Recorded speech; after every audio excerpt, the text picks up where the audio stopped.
Because Rosa Parks Day is the anniversary of her birthday, and her action was about making sure that transit was available for everybody. It was about desegregating buses so that everybody could ride. And so I think that it's a great reminder as Transit Equity Day that transit is really about access. It's about making sure that people can get to jobs, can get to work, can get to school.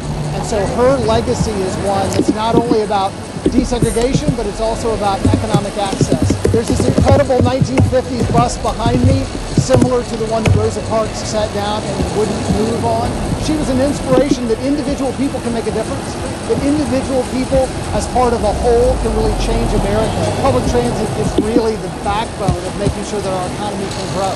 Whether it's bus or it's rail, it's really the way that we are able to move our lives. And so I think the vision for equity in transit is making sure transit's everywhere, making sure it's affordable, making sure that it goes to the places that we need it to go.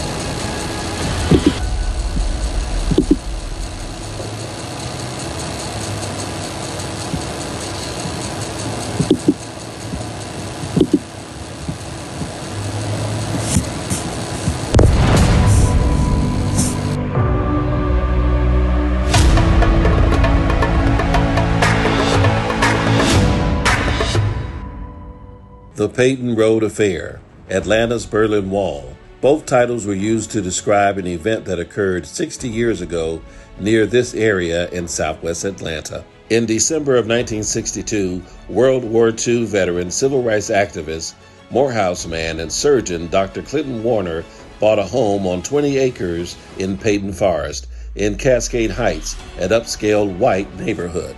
Shortly thereafter, angry white homeowners demanded then-Mayor Ivan Allen Jr. build a barricade on Peyton Road and Harlan Road to prevent more blacks from moving in. Although approved by the Atlanta Board of Aldermen, Rodney Mims Cook Sr. was one of the few who not only voted in opposition, but courageously spoke out as a member of Georgia's House of Representatives, introducing a resolution to remove the wall, which had created such a groundswell of protest and boycotts. In March of 1963, following an appeal to the Fulton County Superior Court, the wall was declared unconstitutional. Minutes after the ruling, the wall was demolished.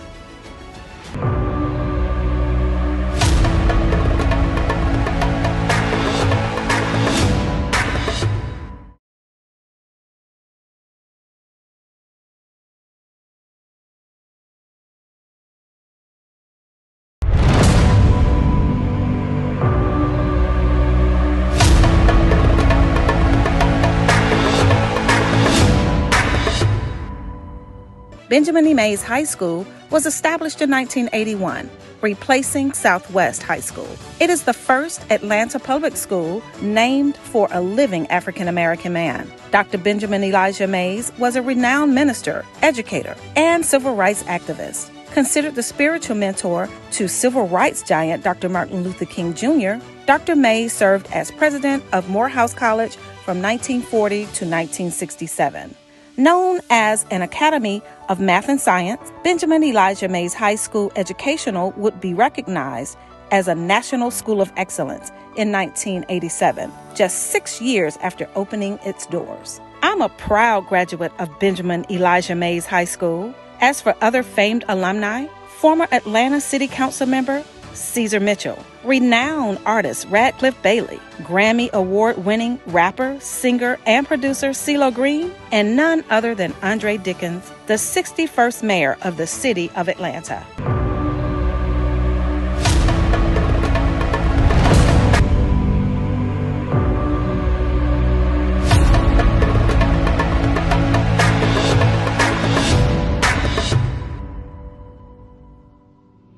Today is Transit Equity Day. It's a day that's recognized across the country to recognize how important public transportation is to a lot of the people in our communities, and that it's important to also support the people in our communities who rely on public transportation to get around. Today is also Rosa Parks' birthday, so this is a very important Transit Equity Day because of the inequities that were experienced on the public transportation systems in Montgomery, Alabama. It's a rainy day today. A lot of people who are trying to get to work are having to stand out in the rain waiting for a bus that might come 10 or 15 minutes later, may come a little early and might disrupt their whole day. We need to make sure that people can get around safely. Having relied on public transportation myself for several years, having given up my car and commuting all the way up to Forsyth County from right here in Mechanicsville, I've seen the daily realities of so many of my neighbors, of my constituents, and I want to make sure that I could take that history, that legacy, as an inspiration to make sure we get better policy for everyone across the city of Atlanta.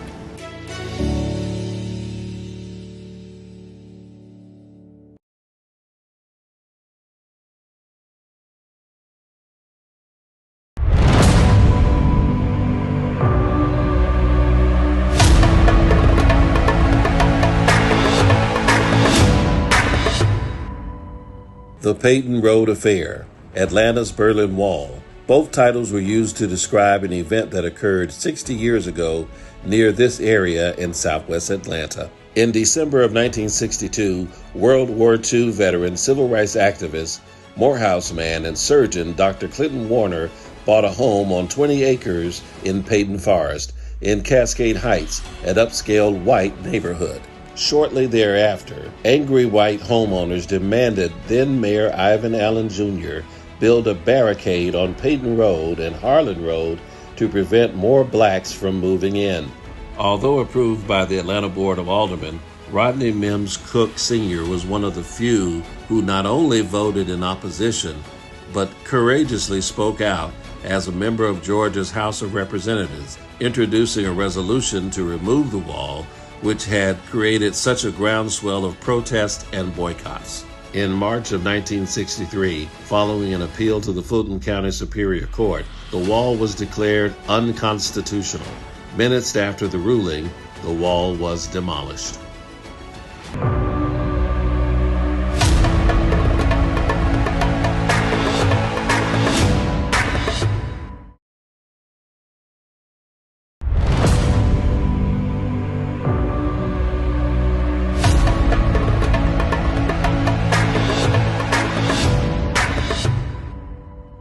In May of 2021, a historical marker was erected near the intersection of Ponce de Leon Avenue and Oakdale Road. It tells the story of the life and tragic death of Porter Flenoy Turner.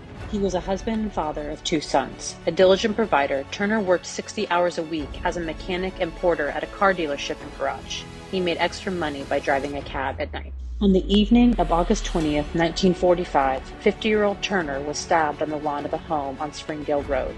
It would be June of 1946 before it was revealed that members of the Ku Klux Klan bragged about Turner's killing. No arrests were ever made in the lynching.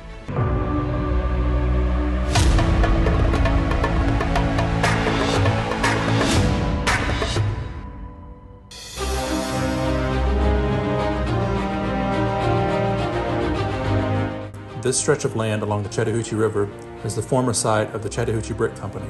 The factory that occupied this space manufactured bricks that were used to rebuild the city of Atlanta following the Civil War. Conditions here were anything but favorable, as convicts, predominantly black men arrested for small crimes or no crimes, were forced to work there. They were often beaten into submission and subject to other horrible types of treatment. Many lost their lives on this land. Some were reportedly buried here. Local activists have advocated turning the site into a memorial as opposed to any further industrial development. The City of Atlanta recently filed a petition to stop Norfolk Southern's plans to build a fuel terminal here. In a recent statement, officials with Norfolk Southern announced it would abandon those plans. I'm Councilmember Dustin Hillis. This site is in my district. I stand with our nearby neighborhoods, historic preservationists, and environmental advocates who have been tireless in their efforts to fight this development. Our work is not done. We can't rest until this important piece of land is in the city's possession. I will continue to have conversations with my colleagues and the administration on the best way to ensure that happens expeditiously. The legacy lives.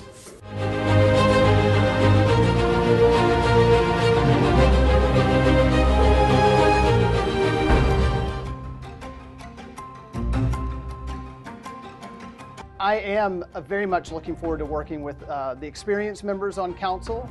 I've also reached out to several predecessors of mine in the role of Atlanta City Council President for advice as well, and so I'm looking forward to learning. I think this job is very much about learning about the city, learning about what residents need and what they want, and the ways in which we can help. And so I'm very excited to learn from all facets of council and the city in order to try to do a great job in this role. I think today really marks a crossroads for Atlanta and a chance to collaborate on really big things. The mayor-elect, the council, we have a lot of things to do, but I think the spirit in which we come at today is one of working together, of building bridges. I think that's what folks are looking for, and I'm excited to work in that way going forward.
Good afternoon. This is Council President Doug Shipman. It is Monday, February 21st, President's Day at 1 p.m.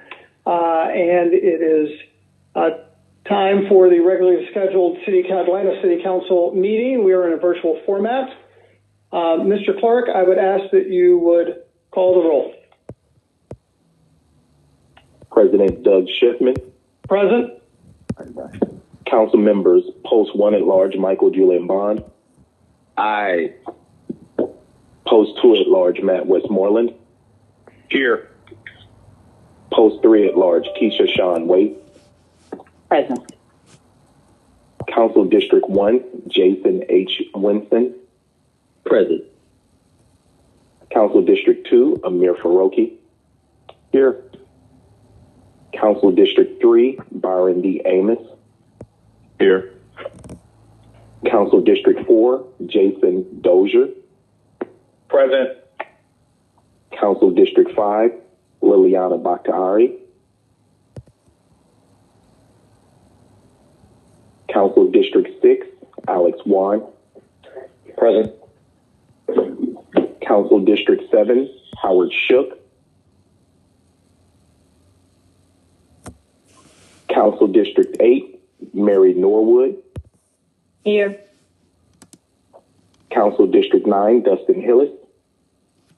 Here. Council District 10, Andrea L. Boone. Present. Council District 11, Marcy Collier Overstreet. Council District 12, Antonio Lewis. Present. Quorum present. Mr. Clerk, I believe Councilmember Bakhtiari has joined for the record. Yes, I have. Thank you, Council President. Thank you. Duly noted. Seeing that we have a quorum, we will move to adoption of the agenda. The agenda was sent out to all council members. Do I have a motion to adopt the agenda?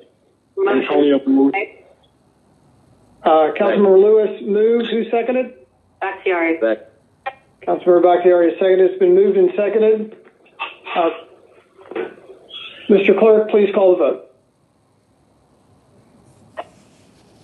Please hold.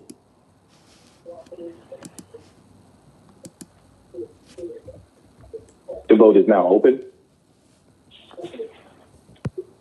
Wait, says aye. Will everyone please vote? Faroki is yay. Bakhtiari is yay.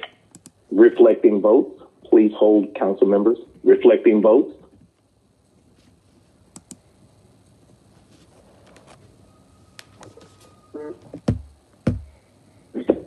Councilman Bond, how would you like to have your vote reflected?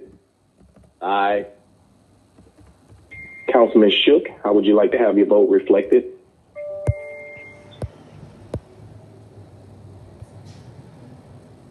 Councilmember Waits, how would you like to have your vote reflected?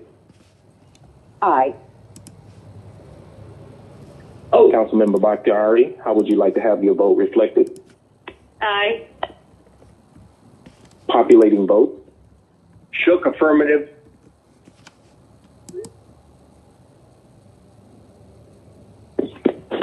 Duly noted. Populating votes.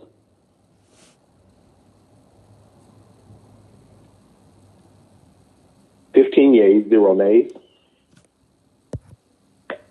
15 yeas, 0 nays. The agenda is adopted. We'll move to the invocation. We don't have a guest for our invocation today, so we will observe a moment of silence. But prior to that, do any council members want to bring forward any remembrances before we take a moment of silence?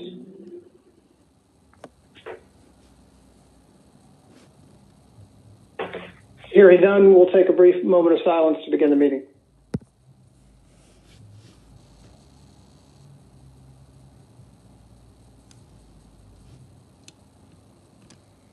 Thank you. I will now move to the Pledge of Allegiance. If you'll join me in the pledge. I pledge allegiance to the flag, of the United States of America, and to the republic for which it stands, one nation, under God, indivisible, with liberty and justice for all. Thank you. Mr. Clerk, do we have any proclamations, commendations, or other special awards today?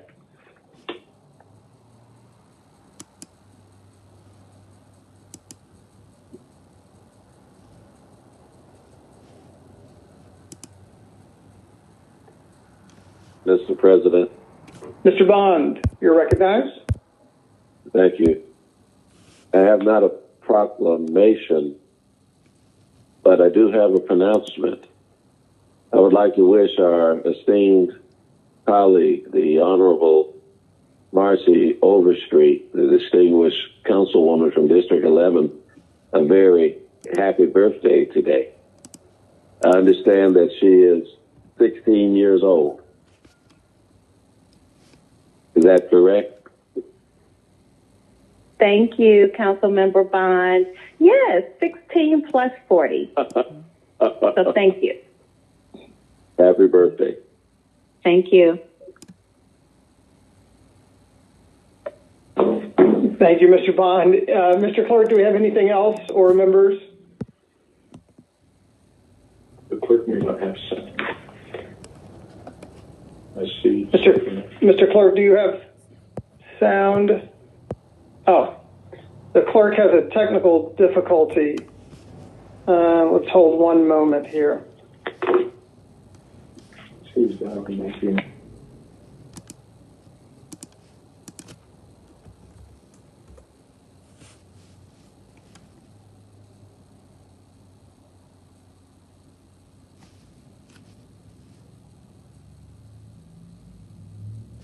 Council President Shipman, we'll go ahead Deputy Clerk Walden. Oh, yes, please go ahead. There are no further proclamations or accommodations today. Thank you so much. We'll move forward now to remarks by the public. I believe that we do have remarks today. Someone from the clerk's office can play those for us, please. I'm back in. This is Forrest Webb. The public may leave a comment of their concerns the day before the scheduled meeting between the hours of 4 p.m. and 7 p.m. by dialing 404-330-6001. Public comments for the full council agenda shall not exceed 2 minutes. We have 10 people signed up to speak for approximately 15 minutes. Mr. Mathenberg.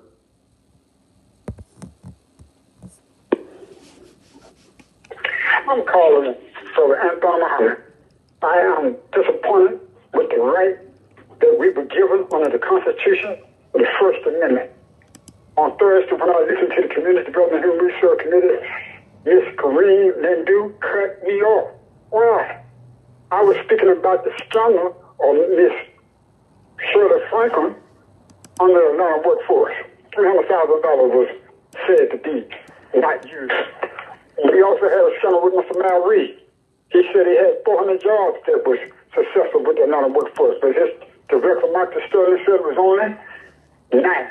And this Keisha Lance Bottom, Mr. Westmore, came and said that it was $4 million went back to the federal government. These are the things I like to talk about. Simply said, we have to change this paradigm today.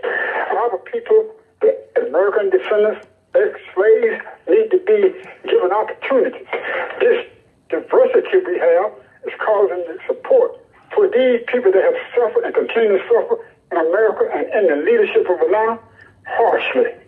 No houses, no training opportunity in the Atlanta workforce. So I say enough is enough and it has to stop. This is Brother Anthony Muhammad, Mahat Matriarch Hotel, Assalamu alaikum. And I don't think, Mr. Bond, that my agitation, if some says agitation, should be not heard. I am being considerate, and I'm not being against righteous, acting righteous, working people. Thank you. Full council, the quartet, we need transparency and truth. My Matriarch Hotel, Assalamu alaikum, Brother Anthony Muhammad. Roseanne Jones. Yes, I don't want the development at 1101 Church Street, development number Z-21-066 to be approved tomorrow. Thank you. It should say single family residence zoning. Thank you. Yes, my name is Jennifer Wyrick. I'm calling to request that you please vote against rezoning 1101 Church Street in the historic Howell Station neighborhood. I'm a resident of this wonderful neighborhood, and the idea of putting an apartment building where a single-family home stood for over 100 years is just not fair. I feel so bad for the neighbors on Church Street that basically are looking at the possibility, if this zoning change goes through, of having an apartment building with 13 units next door to them or in their backyard where their kids play. We're worried about the traffic going from having a single family that lived there with 2 cars to having probably an additional 25 cars parked all up and down the street, coming and going. It's just not fair. It seems like we have zoning for a reason, and that's to make sure we protect where people's single-family homes are. If you've always lived next door to a single-family home, just to have that changed overnight is really just, it would be an awful thing for our neighborhood. We really would like... Hello, this is Alice Pickett, and I'm calling about the zoning committee. I would like to urge the City Council to deny the request of at 1101 Church Street. Elaine Malone. I live in the North Station neighborhood in Northwest Atlanta, and I'm calling to ask you to please vote no on 1101 Church Street Northwest rezoning to Z-21-066. Hello, my name is Ross Weiner. I am a resident of Howell Station, calling to leave public comment in relation to 1101 Church Street development. Greetings, council members and staff. A special greetings to you citizens and voters of Atlanta. Ms. Howard, the advocate, public policy analyst. In creating the Georgia Open Meetings Act, Georgia state legislators value the importance of publishing minutes of meetings so highly that they added a requirement for the publishing of summary minutes shortly after each protected meeting. At the February meeting of Neighborhood Planning Unit Aura, activist Jerry D. Williams of NTUP asked the NTUR Chair Donovan Dodge for a list of those persons who were expelled from NTUR in November, having been accused of acting as bogus members of the Neighborhood Planning Unit or Executive Committee without membership confirmation. Long story short, those NTUR minutes of 3 months ago were not produced. I asked this 2022 City Council to help reduce tension and to help level the playing field in the neighborhood planning system to make it a requirement that minutes of neighborhood planning unit meetings be published and published in a timely fashion. Justice and equity deserve no less. Hi, this is Brian Smith. My address is 968 Carr Street Northwest in House Station historic neighborhood. I'm calling to oppose legislation for rezoning. My name is Grant Knox. I live on Carr Street in House Station in District 3, and I am calling to oppose legislation. Hello, my name is Julie Marceau, and I live in House Station, and I wanted to go on record that I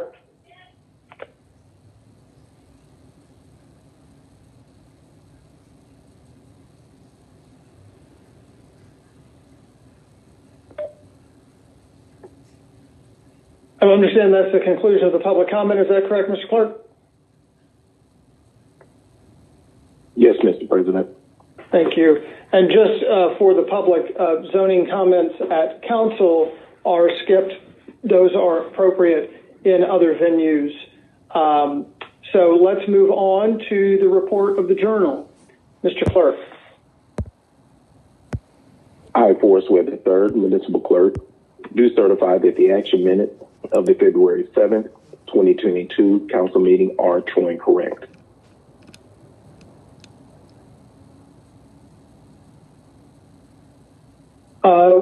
Without any objection, we will adopt with unanimous consent. Is there any objection?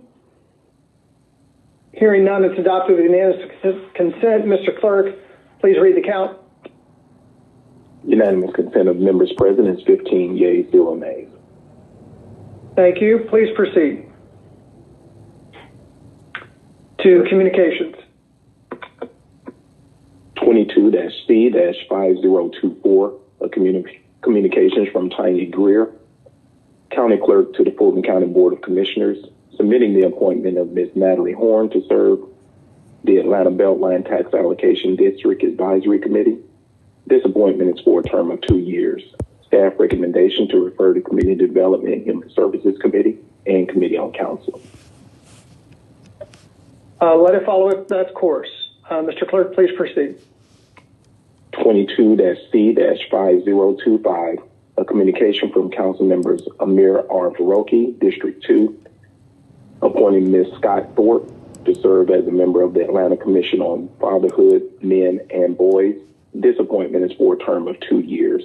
Staff recommendation to refer to Committee on Council. Let it follow that course. Please proceed. 22-C-5026, a communication from Danielle Hampton, Chair Audit Committee, submitting the Performance Audit Report, Department of Aviation Facilities Management, Staffing and Scheduling. Staff recommendation to refer to Transportation Committee. Let it follow that course. Please proceed, Mr. Clerk. 22-C-5027, a communication from Mary Norwood, District 8, appointing Mr. Zach Gober to serve as a member of the Alcohol Technical Advisory Group, ATAG 3. Staff recommendation to refer to Public Safety and Legal Administration Committee and Committee on Council. Let it follow that course. Mr. Clerk, please proceed. Mr. President, if I could sound items 5 through 9 as a block. Yes, go ahead. 22-C-5028, a communication from Jason Winston, District 1, Amir Faroki, District 2, Byron Amos, District 3, Jason Dozier, District 4, and Michael Julian Bond, Post 1 at large, appointing Mr. Michael Paul to serve as a member of the Task Force for the Promotion of Entertainment and Culture. 22-C-5029, a communication from Council members Dustin Hillis, District 9, Byron Amos, District 3, Mary Norwood, District 8, Andrea L. Boone, District 10, Marcy Colley Overstreet, District 11, Michael Julian Bond, Post 1 at large, and Keisha Shawn Waits, Post 3 at large, submitting the Public Safety and Legal Administration's Committee nomination of Mr. Byron Amos to serve as a member of the Alcohol Technical Advisory Group, ATAG 3. 22-C-5030, a communication from Municipal Clerk Forrest Webb III, submitting the report of an administrative correction made to previously adopted legislation between the regular council meeting dates of February 17, 2022 and February 21st, 2022. To the Atlanta City Council in accordance with Section 2-169 of the Atlanta City Code of Ordinances regarding 21-0-0929. 22-C-5031, a communication from Chief Procurement Officer Martin Clark, submitting the January 31st, 2022 through February 4th, 2022 weekly contracts report.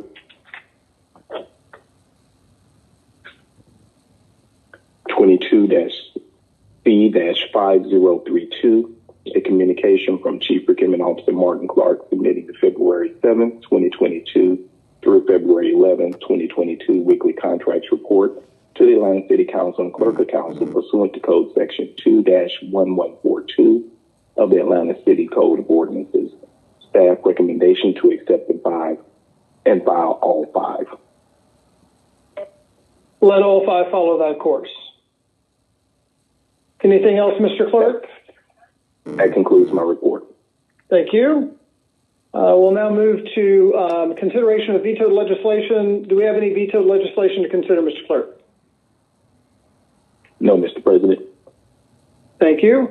We'll proceed then to unfinished business. Is there any unfinished business to undertake today? No items to report, Mr. President. Thank you. We'll now move to the consent agenda. If we move to consent agenda number first part,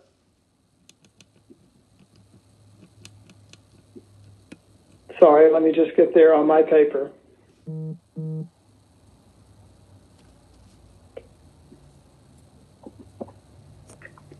These are all items that received a vote of approval, unanimous approval in the committees of purview. Is there anything that needs to be taken off the consent agenda before consideration? Mr. Chair, this is Councilmember Amos. I do have one that needs to be pulled off the consent agenda. Yes, go ahead, Councilmember Amos. That's item number 22-0-1040. 22-0-1040 on page 5, is that correct? That's correct. Thank you. Any other items to be pulled off of the consent agenda? Yeah, Council President, this is Councilmember Faroki. I have one. It's item number 15 from page 15, 22-0-1115. And this will be, I think, part of my Transportation Committee report, but it needs to be pulled off to be amended. That page. I believe you said 22-0. Sure, it's 22-0-1115. Page number. 22-0-1115. Page 8. Sorry, page 8. There you go. Yeah, we're just confused on the page. On page 8. Okay, thank you. Any other items that members would like to remove from the consent agenda? Mr. President. Mr. Bond, go ahead. Yeah, I'm searching for it now. I'm not sure if the ordinance that was referenced, the zoning ordinance that was referenced around Church Street, I'd like to have that pulled off if it's on consent. And also I have a personal paper underneath public safety concerning under community development concerning the historical commission paper. I need to pull that off for an amendment, but I'm scrolling down. I apologize. I don't see the number yet. So, Mr. Chair, I can add to that. I think I have your resolution number, Councilmember Bond. I believe. Go ahead, Mr. Dozier. I believe that is 22-R-3139. Thank you, Mr. Chair and Mr. Dozier. I appreciate it. So 22R-3139 is the Historical Commission. That'll be removed. And then, Mr. Bond, you also had a zoning paper? The one that was referenced about Church Street by members of the public. I don't know if it's on consent, but I'd like to ask for division of that vote when the vote is cast. Councilmember Overstreet? Yes, I think the legislative number that he's speaking of for the Church Street item is on the zoning ordinance read, and it has been flagged and will be taken up during zoning. It's 22-0-1054, so it's not on consent agenda. That's my understanding. That's my understanding as well. Any others, Mr. Bond? No, that's it. Thank you both. Thank you. Anyone else have any other items to remove from the consent agenda, section 1? Yes, Mr. President, this is Councilmember Amos again. I do have one other. Go ahead, please. That's 22-0-1114. And page number just for reference? Let me find that page number for you. I believe it's on the bottom of page 6. Is that correct? Yes. 22-0-1114.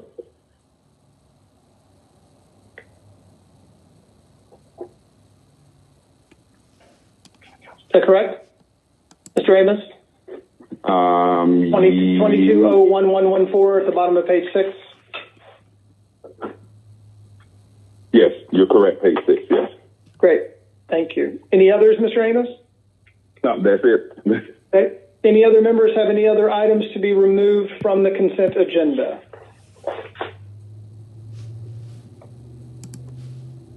Hearing none, I would entertain a motion to adopt the consent agenda section 1 with the items removed that have been stated. So moved. Councilmember Bond moved. Councilmember Wan seconded. If there's no objection, we can adopt these via unanimous consent. Hearing none, Mr. Clerk, please call the count on the unanimous consent. Unanimous consent of members present is 15 yeas, 0 nays. 15 yeas, 0 nays on the first part of the consent agenda. Now we'll move to the second part of the consent agenda. These are items for first read. Any items to be removed from section 2 of the consent agenda? Hearing none, I would entertain a motion to refer all of these items as listed. Motion Wan. Moved by Wan. Is there a second? Bakhtiari, second. Second. It's been seconded by Bakhtiari. We can adopt this via unanimous consent without any objections. Are there any objections to adopting the section 2 of the consent agenda? Hearing none, Mr. Clerk, please call the count. Unanimous consent of members present is 15 yeas, 0 nays. Thank you, Mr. Clerk. We'll now move to the reports of standing committees. We will begin today with Councilmember Shook and the City Utilities Committee. All right. Thank you. First up is 22-0-113. This is an ordinance by Mr. Hillis authorizing the mayor or its designee on behalf of the city to execute a quitclaim deed, releasing any interest the city of Atlanta may have in a portion of the area indicated in order to clear title of the property and for other purposes. And I would make a motion to bring forward a substitute. Second, Hillis. 1 second. It's been moved by Councilmember Shook and seconded by Councilmember Hillis to move forward a substitute. Is there any discussion? Hearing none, we'll move to a vote. Mr. Clerk, please open the vote on the motion to bring forward a substitute. Please hold.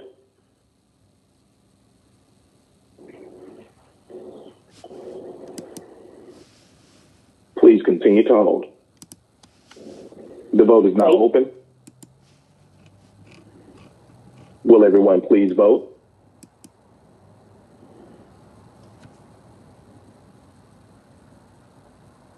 Reflecting vote. Wait says aye. Councilman Bond, how would you like to have your vote reflected? Aye. Councilwoman Boone, how would you like to have your vote reflected? Yes. Councilperson Waits, how would you like to have your vote reflected? Aye.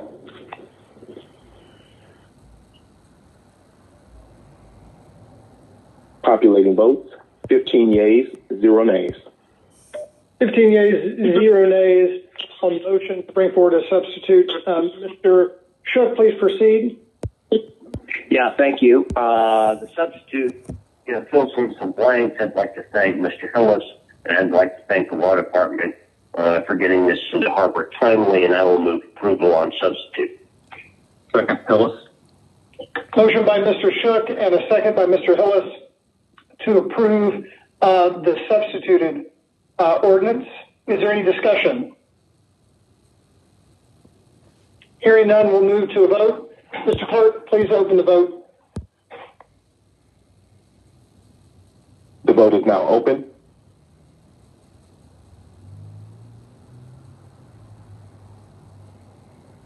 Will everyone please vote?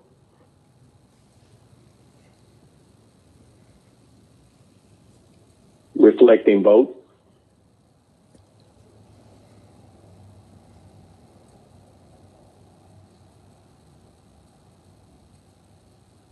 Councilman Bond, how would you like to have your vote reflected? Aye. Councilperson Waits, how would you like to have your vote reflected? Aye.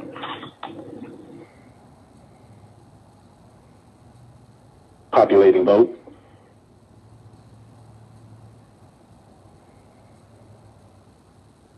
Fifteen yeas, 0 nays. 15 yeas, 0 nays. The paper passes. Mr. Shook, please proceed. Yeah, thank you. We have a resolution 22R3115, a resolution by City Utilities Committee authorizing the mayor or his designee to add funding to a joint task order in an amount not to exceed $12 million and 0 cents. Allocate that funding for use under each of the 6 A&Es, which are all listed here. All contracted work to be charged to and paid from, etc. There is a substitute that clarifies, the history of how we got here. So I would move to bring the substitute forward. There's a motion to bring a substitute forward. Is there a second? Second. Seconded by Mr. Bond. Been moved and seconded. Is there any discussion on the substitute?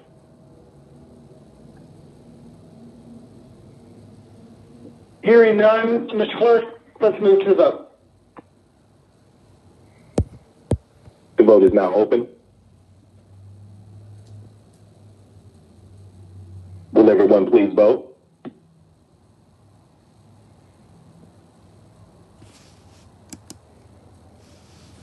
Reflecting vote.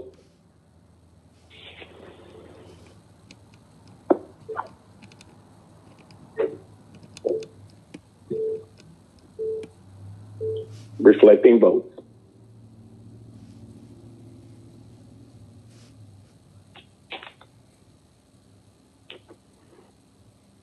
Councilmember Waits, how would you like to have your vote reflected?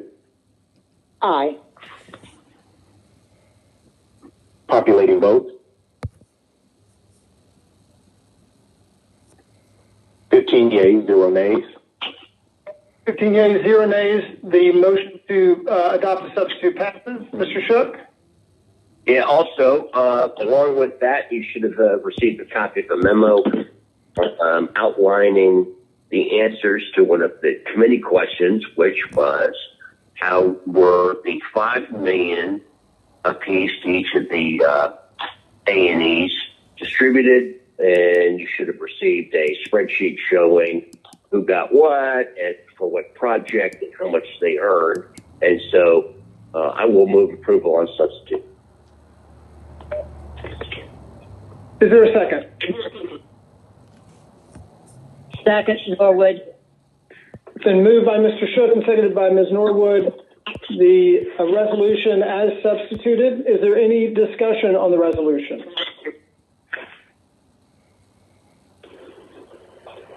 Hearing none, let's move to the vote. Mr. Clerk, please open the vote on the substituted resolution. The vote is open.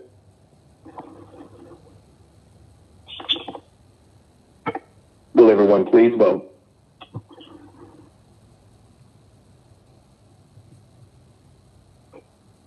Reflecting votes.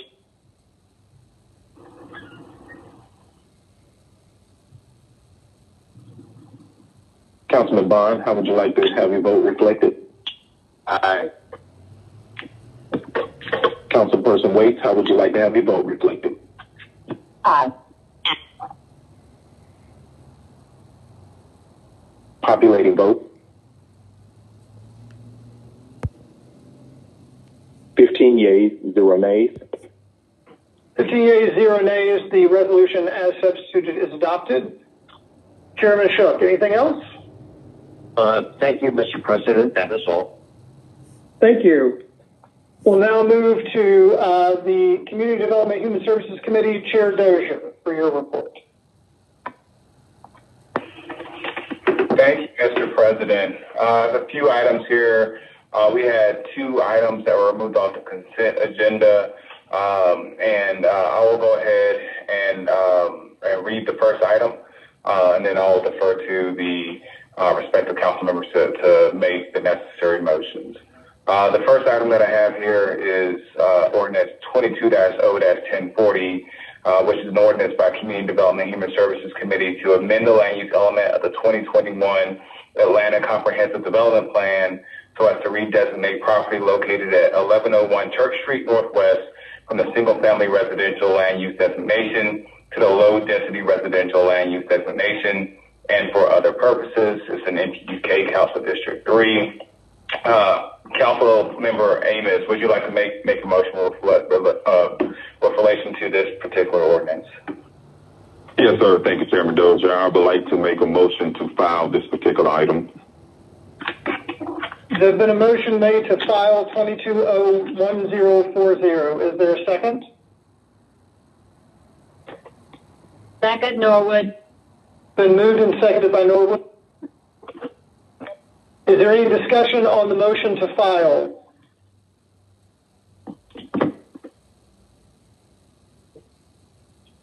Hearing none, we'll move to a vote.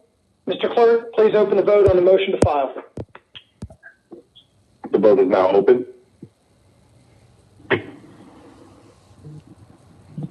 Will everyone please vote?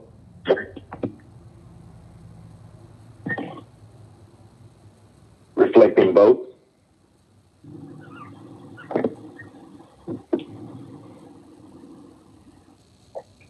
Councilman Bond, how would you like to have your vote reflected? Aye. Councilperson Juan? Aye, please. Councilperson Shook? Aye. Councilmember Wade? Aye. Councilmember Hillis? Aye. Populating votes.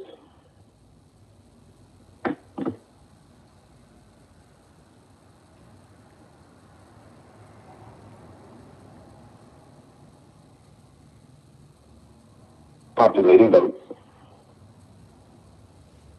The vote is now closed. 15 yeas, 0 nays. 15 yeas, 0 nays, 22-0-1040 is filed. Chair Dozier, please proceed. Thank you, Mr. President. The next item that I have is with regards to, Ordinance 22-0-1114.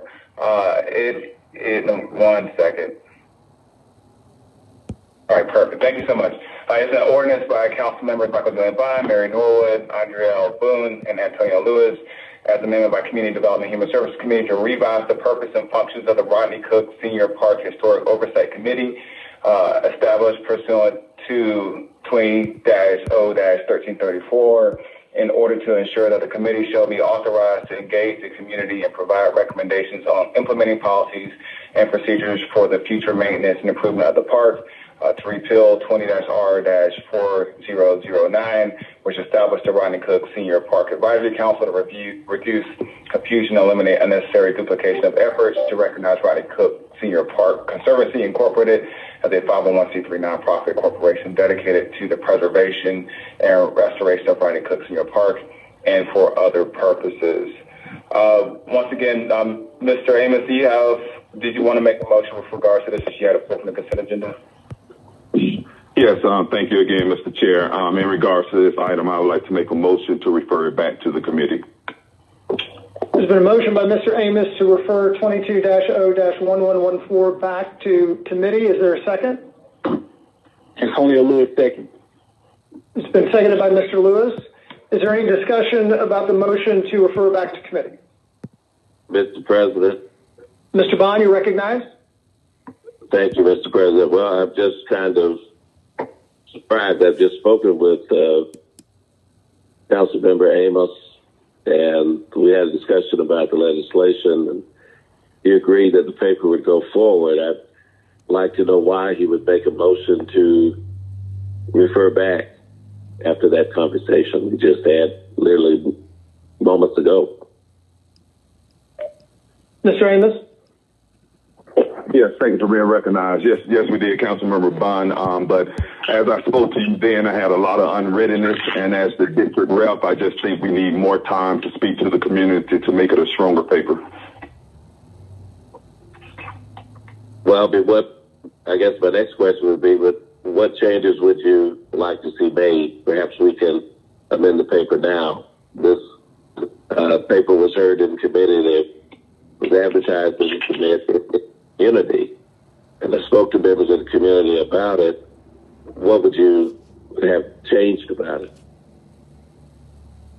Well, I definitely, I just think it's work for the committee and for me to talk to people in the community as direct representative. But I think it's something that definitely cannot be done today, and it is work of the committee to get it done. Well, I appreciate that response, though I respectfully disagree with it. This is legislation that we've been working on for several months to bring clarity to the situation in the community. So I would speak against the motion to refer. This legislation actually clarifies the situation on the ground in the community and in our very neighborhood. I would speak against the motion. I don't see what can be gained. The concerns that you raised in our conversation really could be solved now with an amendment to the membership and body of the committee as they have been appointed by council previously. So, yeah, I would speak against the motion. I think we need the clear situation to exist, and that's all this legislation does. For the benefit of the members of council, one of the things, the purpose of this legislation is to clarify what exactly is the advisory committee to the Rodney Cook Senior Park last summer there were two pieces of legislation. There was an ordinance passed by the council to create an advisory committee, and then Council Member Antonio Brown introduced a resolution to create and populate an exact duplicate of that very same committee. Through the action of appointment by the City Council via the City Clerk, no one legally was ever appointed to the committee that Mr. Brown authorized.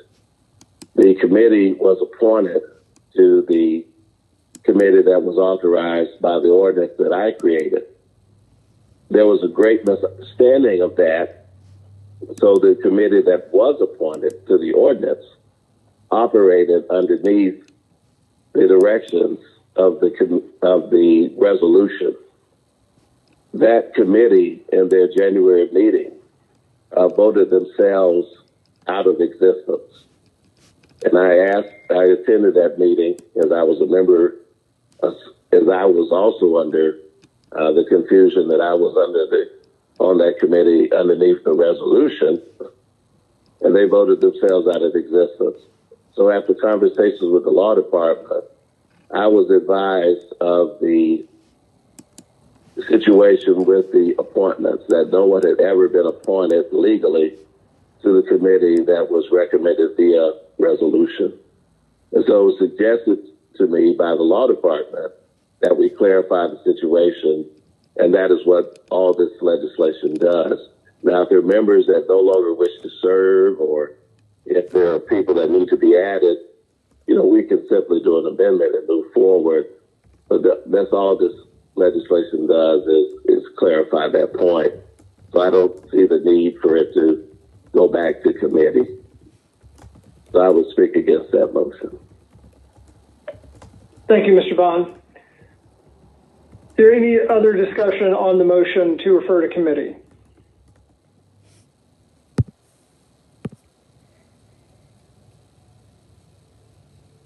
Hearing none, we'll move to a vote.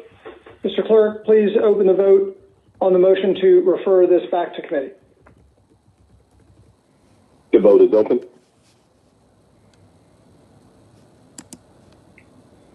Will everyone please vote?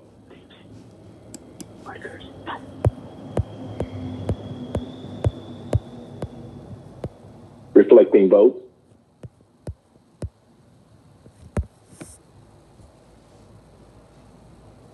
Councilman Bond, how would you like to have your vote reflected? Nay on the motion to refer. Councilman Shook, how would you like to have your vote reflected? Aye. Councilmember Waits, how would you like to have your vote reflected? Abstain.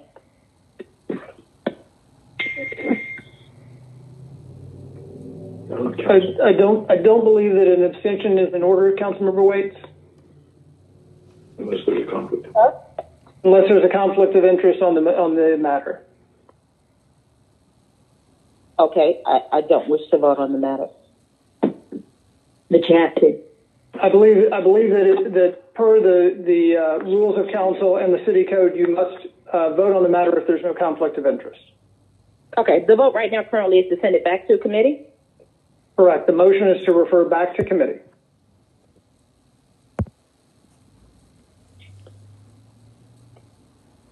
Aye.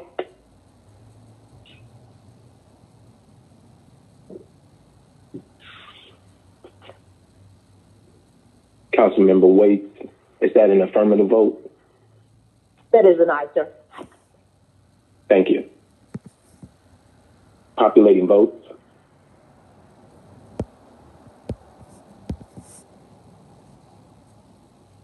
The vote is now closed. 14 yeas, 1 nay.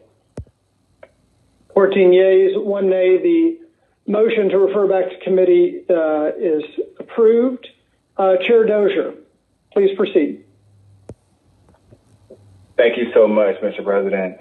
The last item that I have is Resolution 22-R-3139, a resolution by Councilmember Michael Julian Bond as amended by the Community Development and Human Services Committee to establish a historical commission study group tasked with making recommendations on amending the city charter to create a permanent historical commission that will expand the city's current process for historic designations and incorporate technology into the city's historic preservation program as an economic tool to increase tourism and interest in the rich history embedded within various city neighborhoods and for other purposes.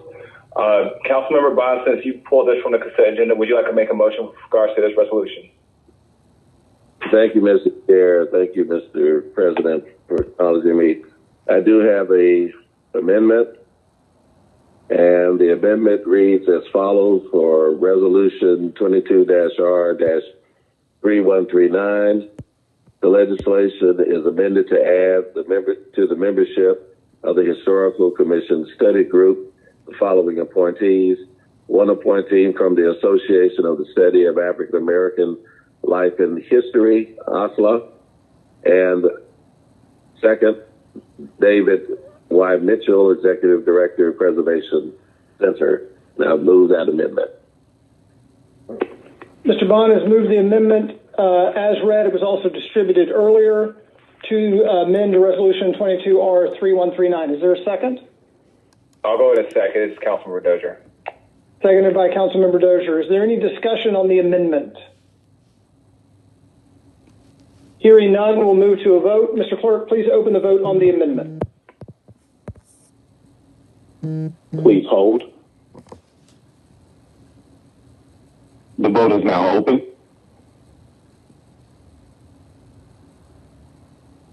Will everyone please vote?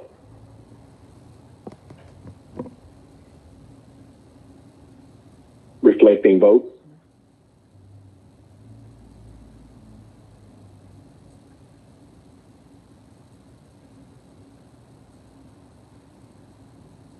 Councilmember Shook, how would you like to have your vote reflected?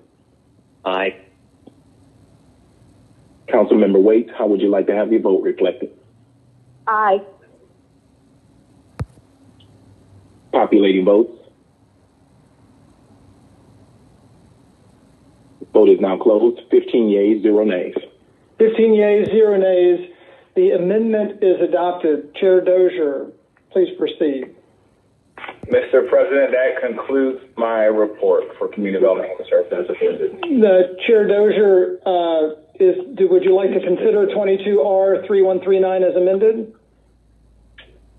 Yes, I would like to consider 22-R-3139 as amended. They don't have to move it. Is there any discussion on the resolution as amended? Hearing none, we'll move to vote. Mr. Clerk, please open the vote on 22-R-3139 as amended. The vote is open.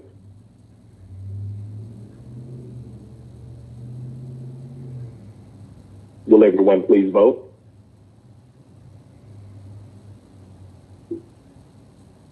Reflecting votes.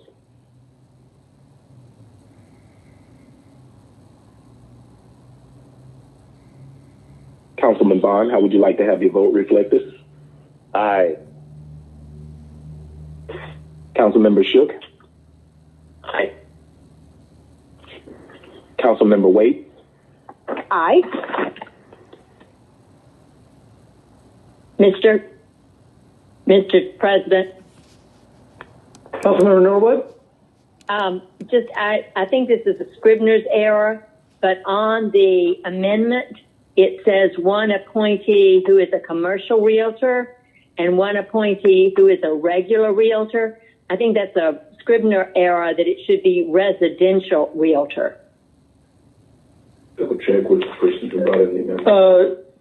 Who's the original author of the resolution? I accept that as a friendly amendment. Right.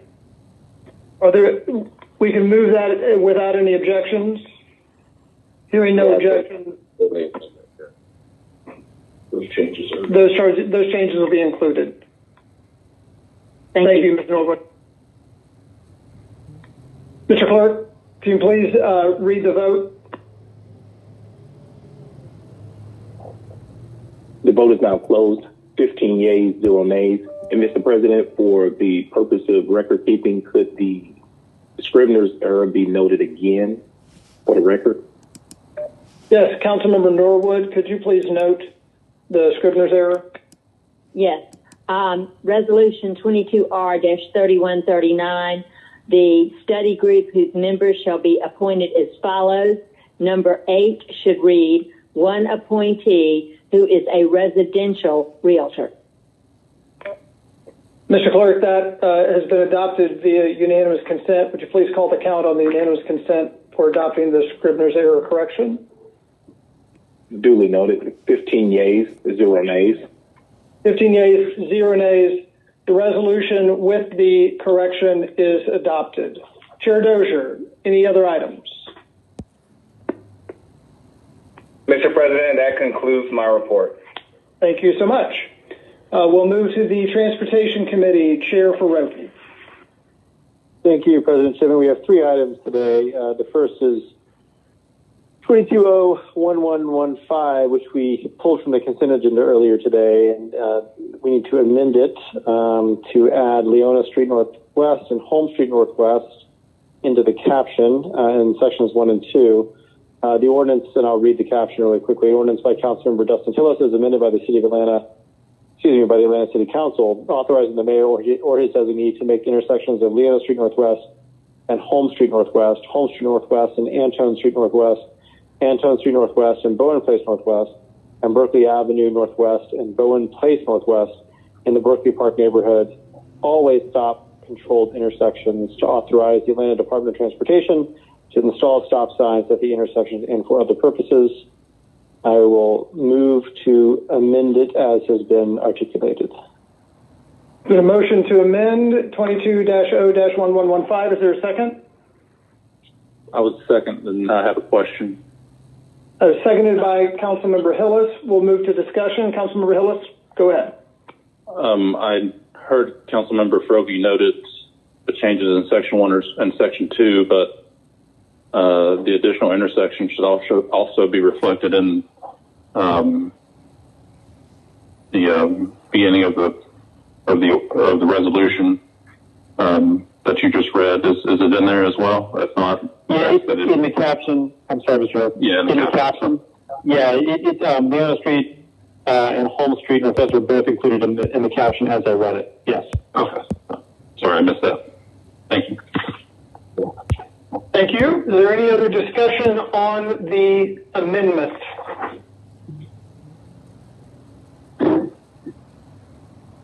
Hearing none, we'll move to a vote on the amendment to 22-0-1115. Mr. Clerk, please open the vote. Please hold.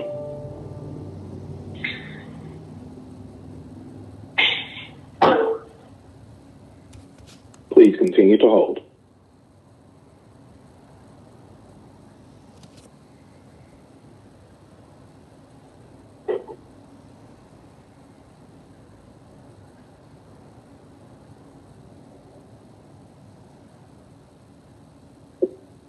The vote is now open.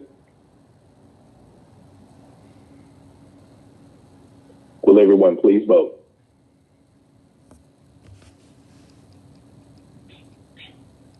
Reflecting votes.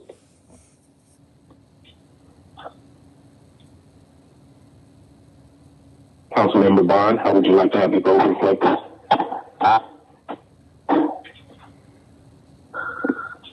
Councilmember Shook, how would you like to have the vote reflected? Aye. Councilmember Wade? Aye. Populating votes.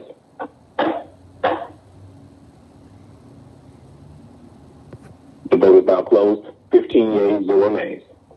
15 yeas, 0 nays. Is adopted. Chair Faroki, please proceed. Do we need to now approve this now that it's been amended? Yes, I will move to, maybe I'll defer to Councilor Hillis because he wants to make the motion. Motion approved as amended. And I will second it. Been a motion by Councilmember Hillis and seconded by Councilmember Faroki to adopt as amended 22-0-1115. Is there any discussion on the ordinance? Hearing none, we'll move to a vote. Mr. Clerk, please open the vote on the ordinance as amended.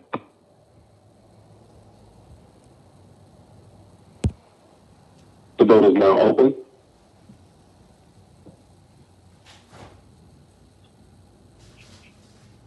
Will everyone please vote?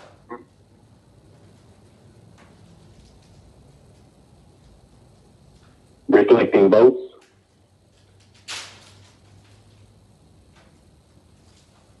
Councilmember Bond, how would you like to have your vote reflected?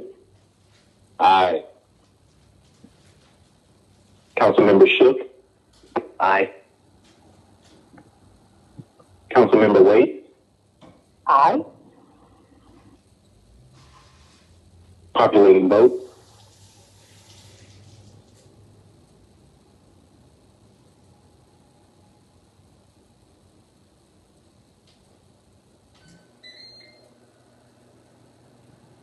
Populating votes. The vote is now closed. 15 yeas, 0 nays. 15 yeas, 0 nays. Ordinance as amended 22-0-1115 is adopted. Chair Faruqi, please proceed. The second item we have is 22-0-1110. It came out of committee favorable on condition, and that condition was to include a dollar amount in the legislation. So the legislation caption now reads, an ordinance by Councilmember Alex Wan, as substituted by the Atlanta City Council, to allow a sidewalk waiver issued by the Director of the Office of Zoning and Development per Section 16-06.0116 of the City of Atlanta Code of Ordinances for the application BB 202-104-302-1184 Spring Valley Lane Northeast, to provide that in lieu of thereof constructing the required sidewalk at the named waiver site, Cumberland Road Northeast and Westington Road Northeast, the application BB 202-104-302 shall pay $2,266.27 into the District 6 Sidewalk Fund and for other purposes. I will move to approve. The motion to approve, is there a second? Oh, that's right. It's coming out of committee. There's no need for a second. My apologies. Is there any discussion on the ordinance?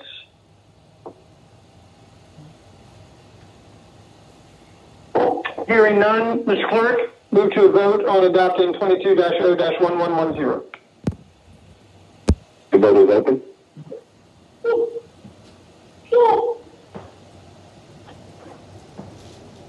Will everyone please vote?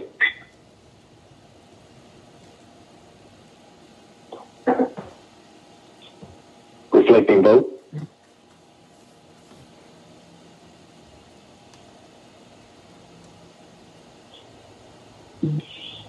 Councilmember Bond, how would you like to have your vote reflected? Aye. Councilmember Shook? Aye. Councilmember Waite? Aye.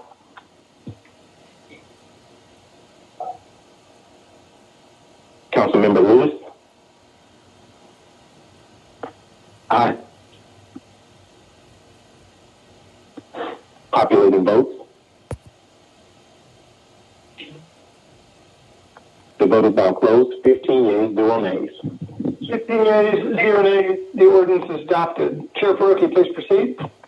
Yeah, it's my understanding that I may have put the cart before the horse, and the motion should have been a motion to bring forth a substitute, and we would vote on it. We voted on the substitute legislation without having bringing it forth. So I guess procedurally we should go back to ground zero, and I should say motion to bring forward the substitute as I read in. So I will move to do so. Do we probably need to come back and vote again? Yeah, Chair Faruqi, let me just clarify, just so I understand. The ordinance that you brought forward had not yet been amended. Is that correct? That's correct. Okay. Honorable. Councilmember Bond? Thank you, Mr. President. What Mr. Faruqi should do, since he voted on the prevailing side, to make a motion to reconsider.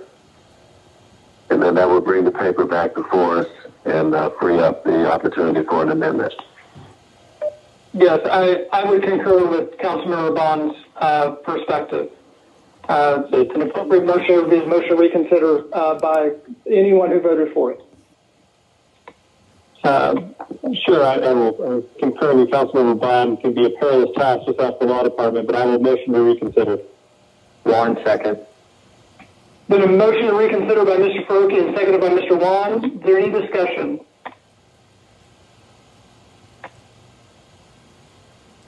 It is a majority vote, so Mr. Clerk, I will ask you to open the vote on the motion to reconsider. Please hold. The vote is now open. Will everyone please vote?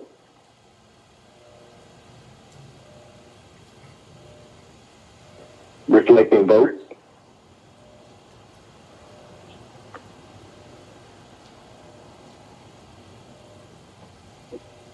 Councilmember Bond, how would you like to have your vote reflected? Aye. Councilmember Westmoreland? In favor. Councilmember Shook? Aye. Councilmember Wade? Aye. Councilmember Lewis? Aye. Populating votes?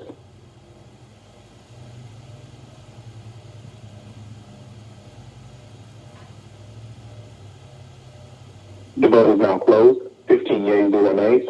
15 yeas, 0 nays. The motion to reconsider is adopted. So we'll now reconsider 22-0-1110, and I would entertain a motion to amend so we can get the correct. Bring forward the no, it's to bring forward the substitute. Bring forward the substitute, yes. Indeed. Motion from Juan. Okay. The motion by Juan, is there a second? Second, Faruqi.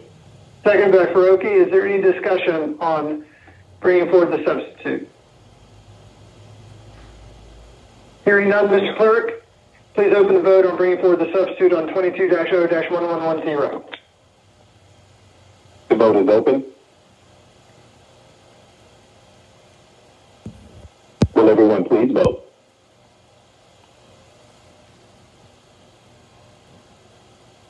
Reflecting votes.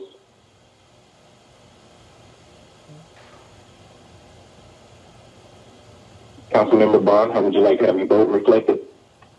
Aye. Councilmember Shook? Aye. Councilmember Wade? Aye. Councilmember Lewis? Aye. Populating votes?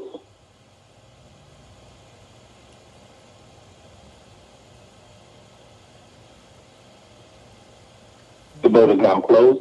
15 yeas, 0 nays. 15 yeas, 0 nays. The substitute is adopted. Chair Faruqi? I will move to approve as adopted. It's a substitute. This is second. Yep. From Juan. Mr. Faruqi has moved and Mr. Wan has seconded adoption of 22-0-1110 as amended with the substitute. Is there any discussion on the ordinance? Hearing none, we'll move to a vote. Mr. Clerk, please open the vote. The vote is open.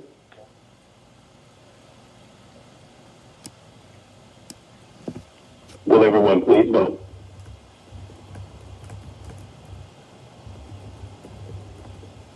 Reflecting votes.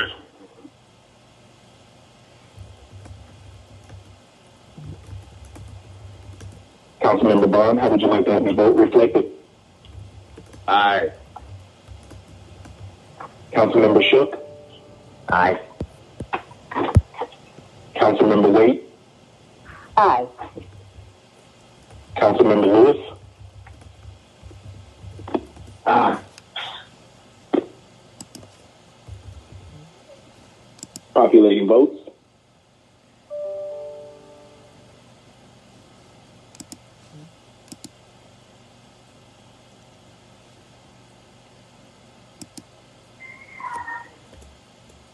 Populating votes.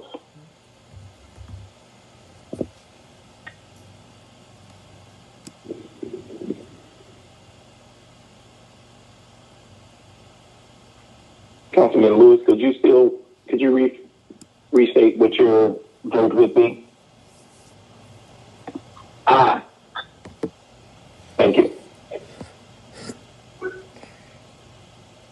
Populating vote. Vote is now closed. 15 yeas, 0 nays. 15 yeas, 0 nays. The ordinance is adopted as substituted. Chair Faroki, please proceed. Thank you. Our last item, number 3, is a resolution that came out of Transportation Committee favorable on condition, the condition being that ATL-DOT would provide the city's financial revenue from our third-party parking enforcement contractor for the last 5 years. That condition was met, but I'll read it in, and then if Councilmember Juan, who made that condition, wants to speak to it, he can. A resolution by the Transportation Committee authorizing the mayor or his designee to exercise renewal option 1 for FC 9034 on-street parking management program with SP Plus all-in-one joint venture on behalf of the Department of Transportation and for a term of 1 year effective March 14th, 2022 through March 13th, 2023, and for other purposes. And I will move to approve the resolution as the condition has been met. All right, thank you. That does not need a second coming out of committee. Is there any discussion on the resolution?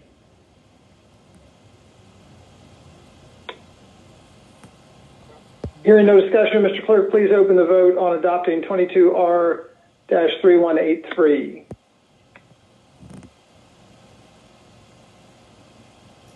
Please hold. The vote is now open.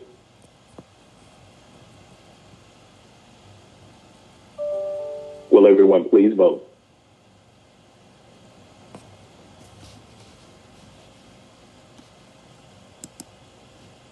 Reflecting votes.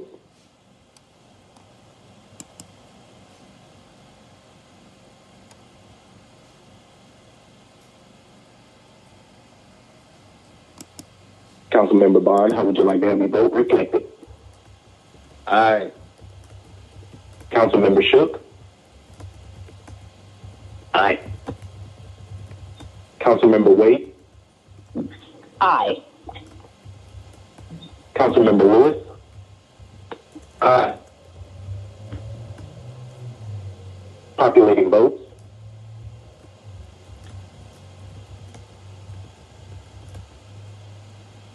The vote is now closed. 15 yeas, 0 nays.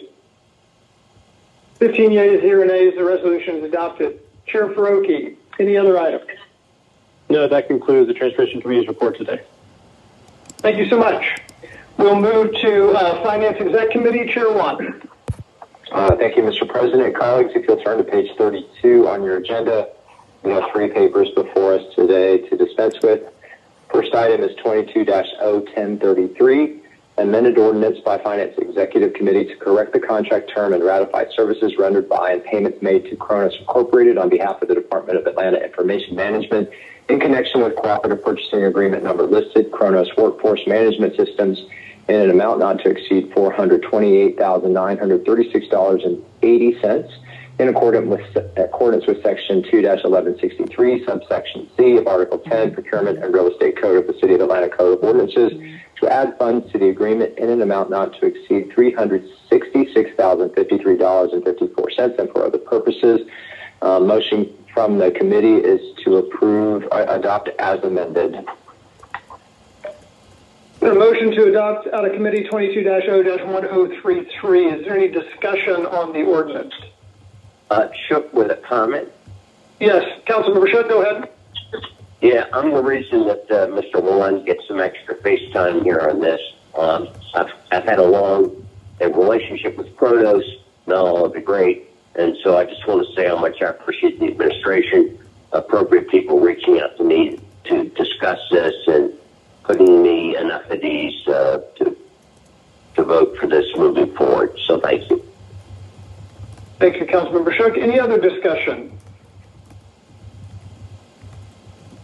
Hearing none, we'll move to a vote on 22-0-1033 as amended. Mr. Clerk, please open the vote. The vote is open. Will everyone please vote?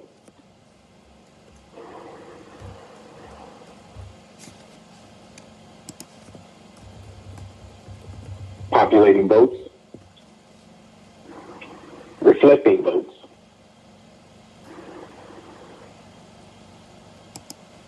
Councilman Bond, how would you like to have your vote reflected? Aye. Councilmember Shook? Aye. Councilmember Waite? Aye. Councilmember Lewis? Aye. Populating votes.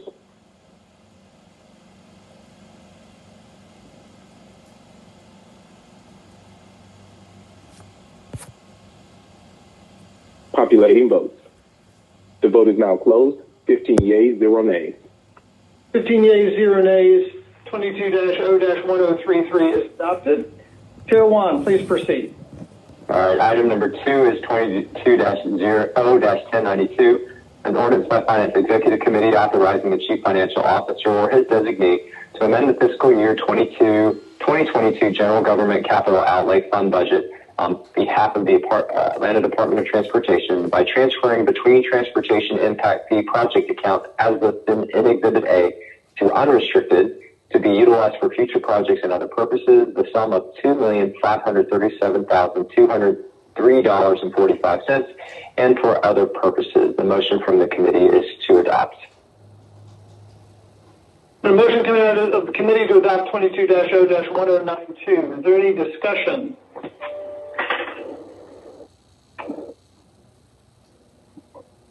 Hearing none, move to a vote on adopting 22-0-1092. Mr. Clerk, please open the vote. The vote is open. Will everyone please vote?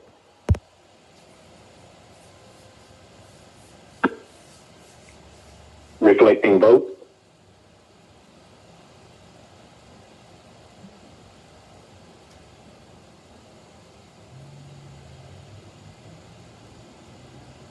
Councilman Bond, how would you like to have your vote reflected?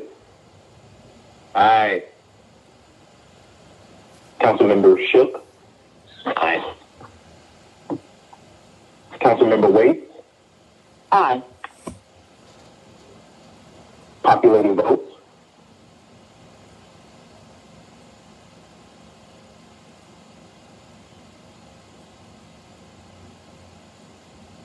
The vote is now closed. 15 yeas, 0 nays.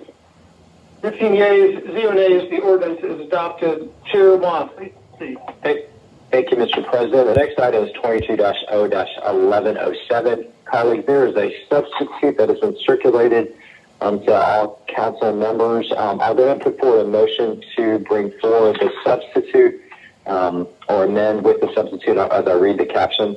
An ordinance by Council Member Andrea L. Boone authorizing the City of Atlanta to waive the competitive procurement source selection provisions contained in Section 2-1187 of Article 10, Procurement and Real Estate Code of the City of Atlanta Code of Ordinances, and any conflicting code provisions, and to authorize and ratify the City of Atlanta's agreement with Emory University to provide Michael Clary, MD, as a service provider and to serve as the Mayor's Office of Violence Reduction, Deputy Director of Violence Reduction, and to perform certain services in the amount of $9,197.50 per month for an initial term of 1 year from January 10, 2022, and ending on August 31, 2022, and automatically renewing for 1 additional 1-year terms and for other purposes.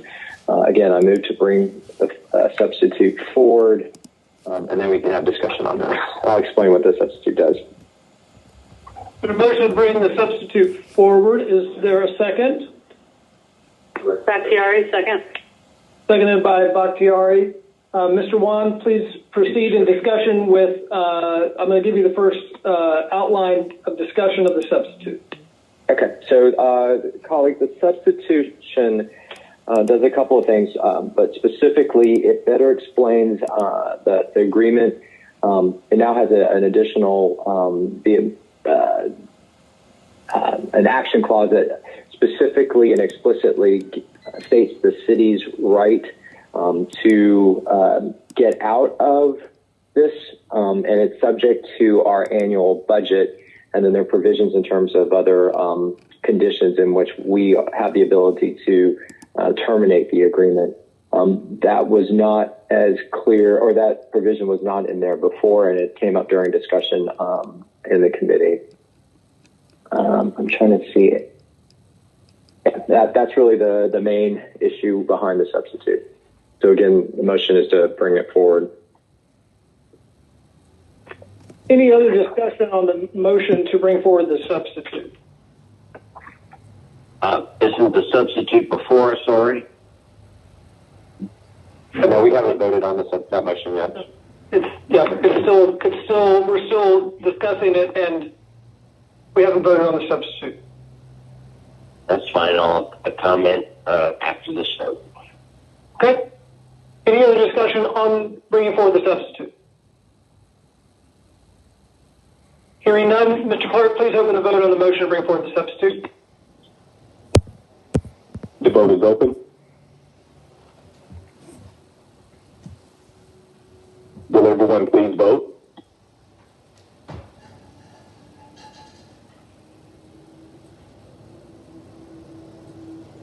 Reflecting votes.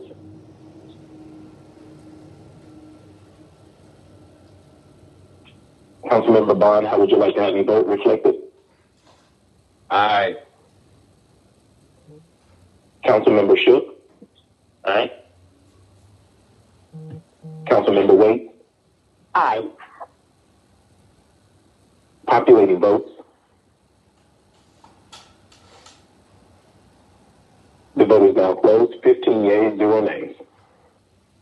15 yeas, 0 nays. The motion to bring forward the substitute is adopted. Chair Wan.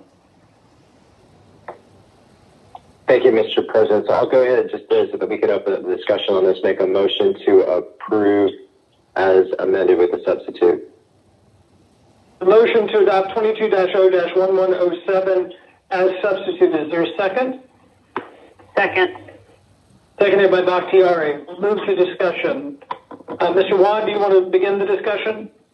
No, sir. I believe I've explained to my colleagues what the substitute does, and I look forward to the dialogue. Thank you. Other discussion on the ordinance? Shook. Mr. Shook, go ahead. Yeah, thank you. So if you vote to approve this, here's what you're doing that no other prior council has ever done, despite all of our and their policy preference differences. Automatic renewals. No, we've always said they need to come before us because, while in most cases those are just check the boxes exercises, there have been plenty of times where a district council member has the opportunity to comment on a project in his or her district where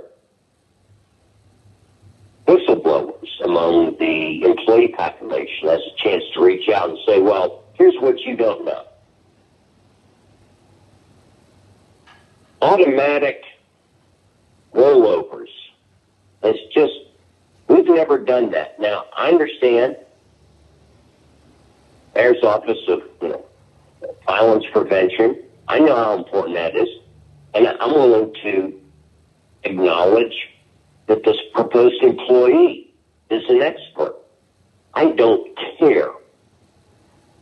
What you need to know is when council gives up what meager powers we have, they never, ever come back. So think very carefully about this. I'll be a no vote. Thank you. Thank you, Councilmember Shook. Councilmember Wan. Thank you. I appreciate Mr. Shook's comments on this. Is someone from the law department on this on the call, please? I do have a question for them. While you're confirming that they're on, I shared and raised the same concerns when this came through committee. However, provided I get a satisfactory response from the law department, to me, I do recognize that renewals are an opportunity for the council to weigh in on contracts and subsequent terms. But to a certain degree, too, I mean, we should always be bearing that responsibility. And I'm willing to pilot, based on what the law department says, pilot this notion, but given the dollar amount on this, if we in finance can set up a reminder when these come up so that we still have the opportunity to reject it if we catch wind of bad performance or unsatisfactory performance, this could potentially, on a small dollar contract, help just keep things, moving and allow us to focus on the big contracts. I would not have been as comfortable with a large dollar contract with an automatic renewal. But is anyone from the law department on yet? Yes. Good afternoon. Yes, go ahead. Hi. Can you hear me? Yes. Yes. Hello. This is Karen Edwards from the Department of Law. Okay. Ms. Edwards, I appreciate your being on here. So I wanted to get you to explain to me, with this new provision in the substitute that you put in, what would council's action need to be in order to not renew? Or would it, and also does the administration have the ability to not renew without council action? Yeah, so in this instance, because it is essentially an existing employee of the university who's coming over to be, in essence, an employee of the city, the contract right now allows for multiple opportunities to terminate, with or without cause, with some notice. It also has the language, in according with our code, that the contract will terminate if there is lack of funding. So the existing year for which there is funding, the contract will terminate immediately at the end of that year if there hasn't been appropriations and a proper funding process. So that could be through budget or some other means by which it's raised that the deputy director position is funded. So that affords the council the opportunity to approve that. And so be it the mayor's office of violence reduction determining they do not want to continue with this person as their deputy director, or during standard process for identifying and funding for that deputy director position. If it is not approved, the contract says that it doesn't go on. It is automatically terminated if it is not approved for the next year. So I understand what you said kind of gives us one path, and that is essentially during budget season, we would just eliminate that line item or decrease the budget by what would be the funds that would be used to fund this position. Is there another way? Would council have to pass a resolution, an ordinance to say that we want to terminate this contract? Is that another path? If council wanted to essentially no longer utilize that deputy for that position, is that what you're saying? Section 2, yes. Section 2 says the city has the right to immediately and absolutely terminate the agreement, 60 days written notice, right, or 90 days written notice. So what instigates that notice, aside from the budget considerations? Just the city sending a notification, communication to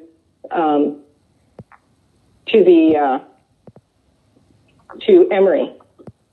Okay, so yeah, so what starts you can that? Certainly do. You can do it by a resolution if you would like, but it is definitely a determination that is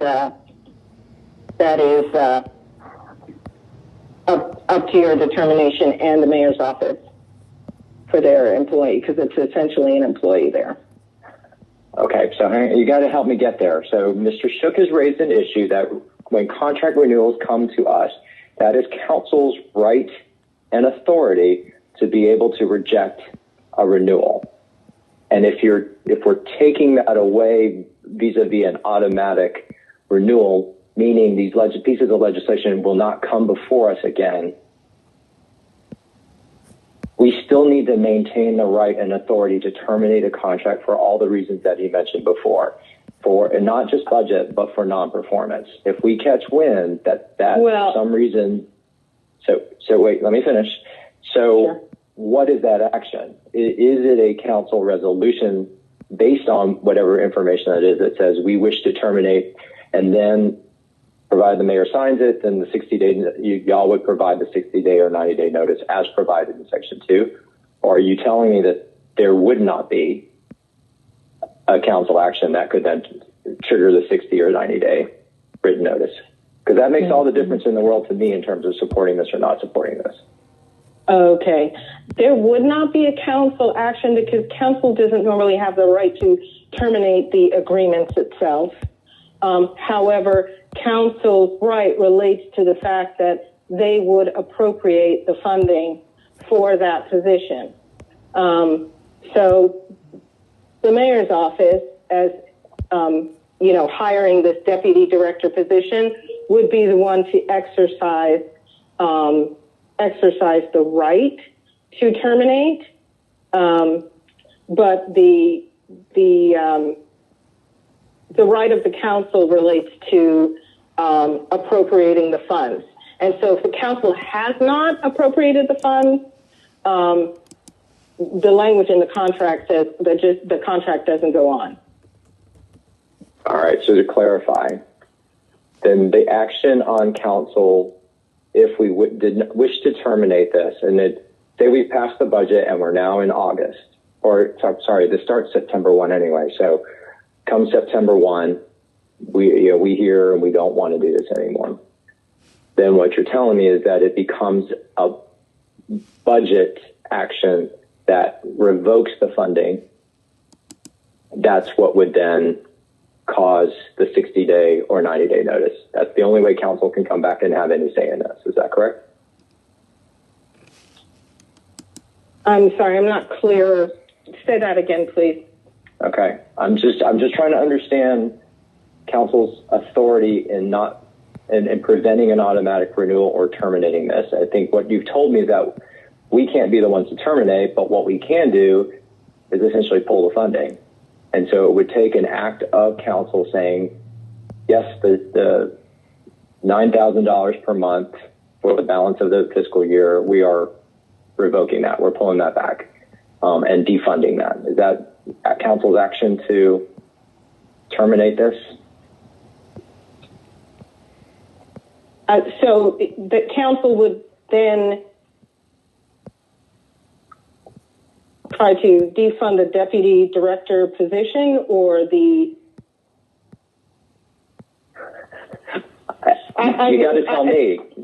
Okay. Well, what I'm saying is that the only thing that the automatic renewal takes out of potentially could take out of the hands of council would be the right or obligation to renew appropriation and funding. And so, yes, if the council stops or does not pass or approve funding for this position, then the contract would not go on.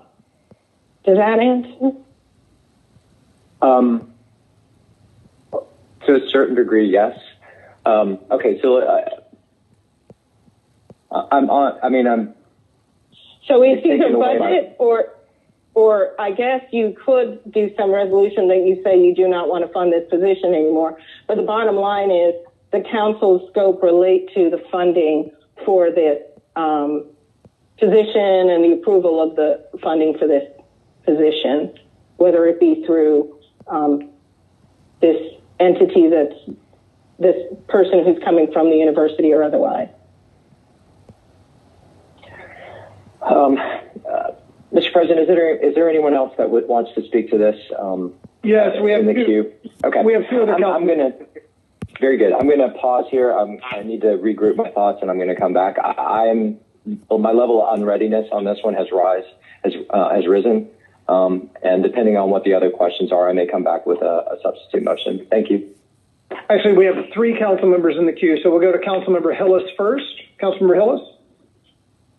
Thank you, President Shipman. I also, as Councilmember Shook and Councilmember Juan expressed, I have some high misgivings about this legislation and how it's set up with automatic renewals. I understand the funding mechanism and how the budget would work, but that still takes away with these automatic renewals council's ability to say yay or nay to that renewal at that given time. And I appreciate the substitute, the section 2, states that the city has a right to immediately and absolutely terminate that agreement. However, that right does not rest with the city council, as it would with a renewal that came back to this council. It would rest with the executive administration. So I think this needs more work that takes all of these issues that have been raised into consideration and rework this agreement with Mr. Cleary. Certainly supportive of the Office of Violence Reduction, sorely needed in the city. But I just can't support this paper the way it's currently written without automatic renewal. So thank you. Thank you, Councilmember Hillis. Councilmember Lewis. I think I went the opposite of Councilmember Juan as he was asking questions, because I think I started supporting the paper after the questions were answered. I know we got three branches of government, and it sounds like the mayor wants to appoint someone, and he's giving the city council the rights to the purse. What I heard is that if we next year on exact day we let this Mr. Michael Cleary work for 1 year, if we're unhappy with the production, we get to decide if we want to pay him or not. If we decide to remove that line item, the mayor would have to come up. If the mayor still wants to keep him, the mayor would have to come up with funding in his own budget, which would be his right to do so. So I actually support this measure as is. I support this measure as is. Thank you, Councilmember Lewis. Councilmember Bond. Thank you, Mr. President. I'm inclined to agree with Mr. Shook. I don't believe that the council should abdicate its role of oversight in this matter. My question for our attorney is, why was this structured this way in the first place? We're basically talking about getting a really what amounts to an executive on loan in some respects. So why was this negotiation or this negotiation with this individual crafted in this way? Councilmember Bond, is that directed to me, Karen Edwards? Yes, Attorney Edwards. If you're here to answer questions, then yes. Yes. I cannot speak to the full reason. What I do understand is it is an employee relationship, and this is something, I guess, the way Emory structures it, they're employee for the compensation that they have when they are, as you said, in sort of on loan to us, or there's an employee relationship where they now come and act in a deputy director position. That is something I guess Emory University has done with other entities, and this is how they structure it. But I do not know any more than that with regard to any negotiations. They just help to create the language and provide some protections in there for the city. Well, thank you for that. I think that this is a kind of a case of trying to apply someone else's standards and regulations and trying to make them fit into our own. I don't believe that the council should, in any case, abandon, our authority to review or renew and inspect contracts. I believe the administration should have the personnel that they want for the roles and positions that they want to put them in. But I'm inclined, I do believe that this probably should go back to committee to have it revised. No aspersions on the individual or the institution that it's coming from, but I think that this ought to be restructured into something that fits more into what our historical precedents are in relationship to handling or receiving, employees on loan from different groups. We had a COO the last term that came as an employee on loan. The council, I think, approved his appointment, but we didn't have all of these conditions, attached to that person, and so I would think perhaps this might need to go back to committee for another cycle to iron this out. I'll withdraw, Mr. President. Thank you, Mr. Bond. Chair Wan. Thank you, colleagues. So I feel like we just need a little bit more noodling. I mean, I'm supportive of what is being, what we're trying to accomplish here, the parameters. I feel like there may be some better vehicles, including looking at the term and all that. One other kind of hiccup on this is that if y'all notice the timing of everything, if we're going to approve the FY23 budget in May or early June, this contract would then would be funded in that for FY 2023. So when it comes up for renewal in September 1, if I'm understanding from the law department, we wouldn't be able to do anything until May or June of 2023 if we caught wind that there was something going sideways. So maybe what we do need to do is just explore and understand what our outs are in the interim. We might be able to get there. So I am going to make a substitute motion to refer this back to committee. Although, Mr. President, I don't know from a parliamentarian perspective, I was the one with the original motion to approve on substitute. If I can make that substitute motion on top of that. Yes, it's in order at this point to refer back to the committee. Okay, so I'll make that motion. The motion's made to refer back to committee by Mr. Wan. Is there a second? Second, Shook. Seconded by Mr. Bond. Is there any discussion on the motion to refer 22-0-11072 to committee?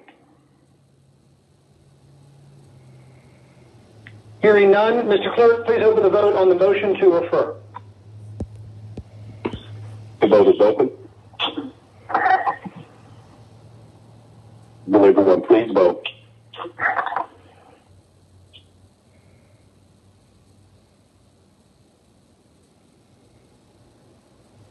Reflecting votes.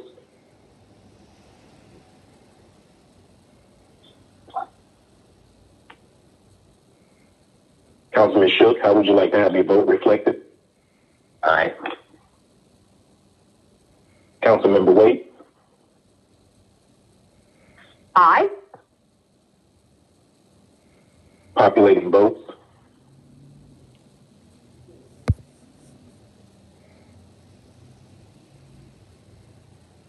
The vote is now closed. 14 yeas, 1 nay. 14 yeas, 1 nay. The motion to refer is adopted. Chair Wan, any other items? Mr. President, that concludes my report. Thank you. Thank you so much.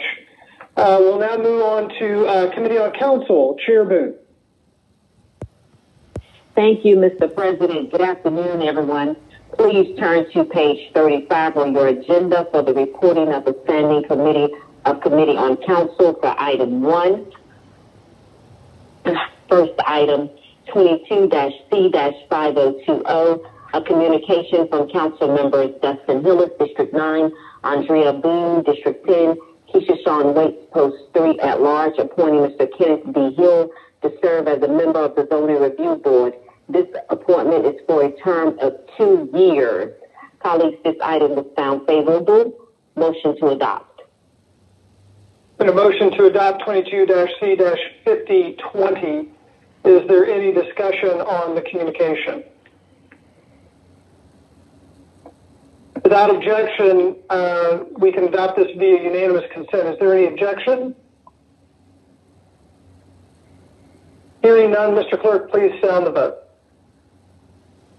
Unanimous consent of members present is 15 yeas, 0 nays. 15 yeas, 0 nays, 22-D-5020 is adopted. Chair Boone, please proceed. Thank you, Mr. President.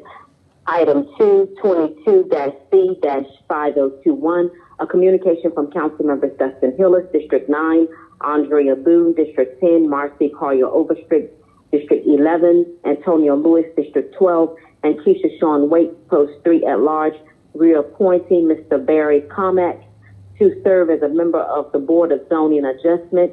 This appointment is for a term of 2 years to begin retroactively on February 4th, 2021 and expire February 3rd, 2023.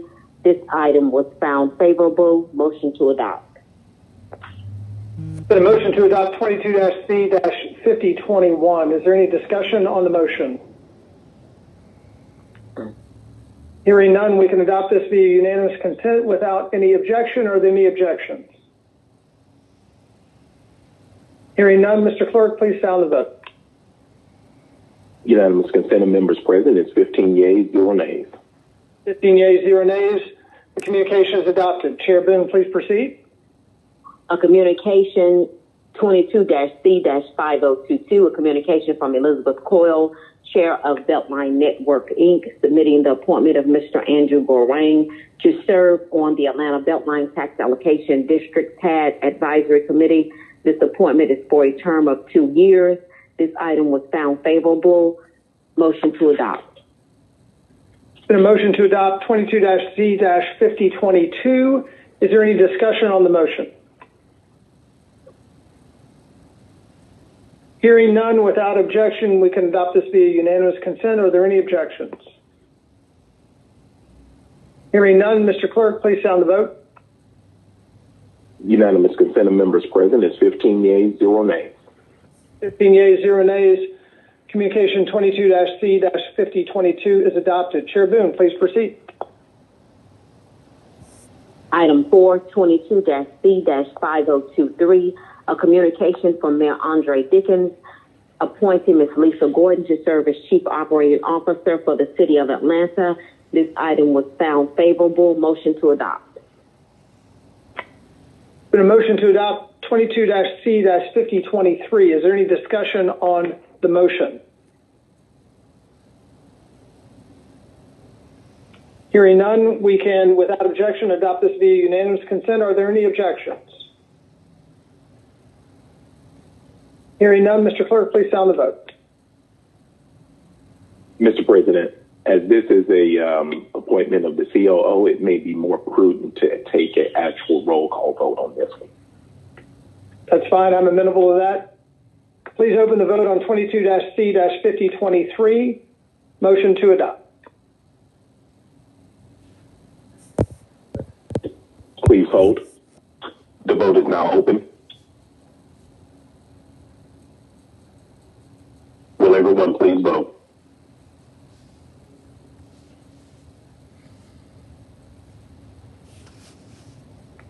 Populating votes. Reflecting votes. Councilman Bond, how would you like to have your vote reflected? A resounding aye.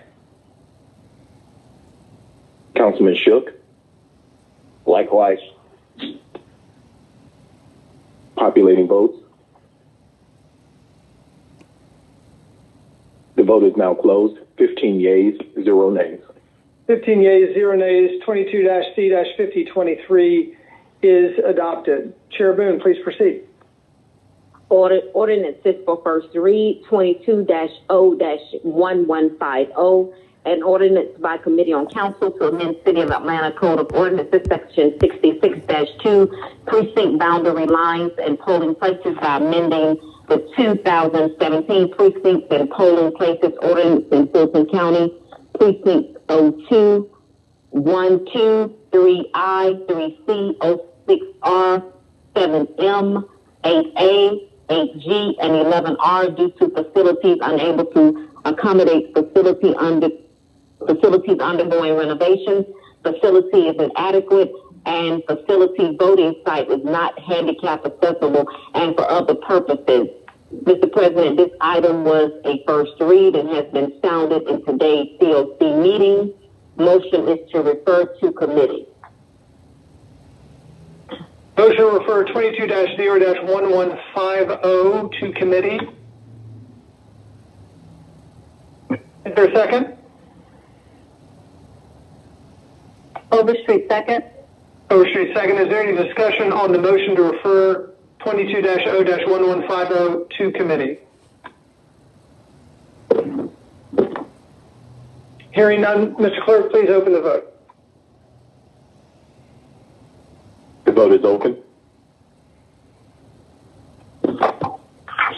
Will everyone please vote?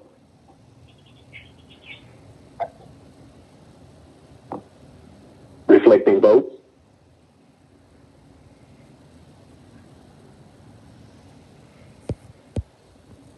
Councilmember Bond, how would you like to have your vote reflected? Aye. Councilmember Shook? Aye. Populating votes.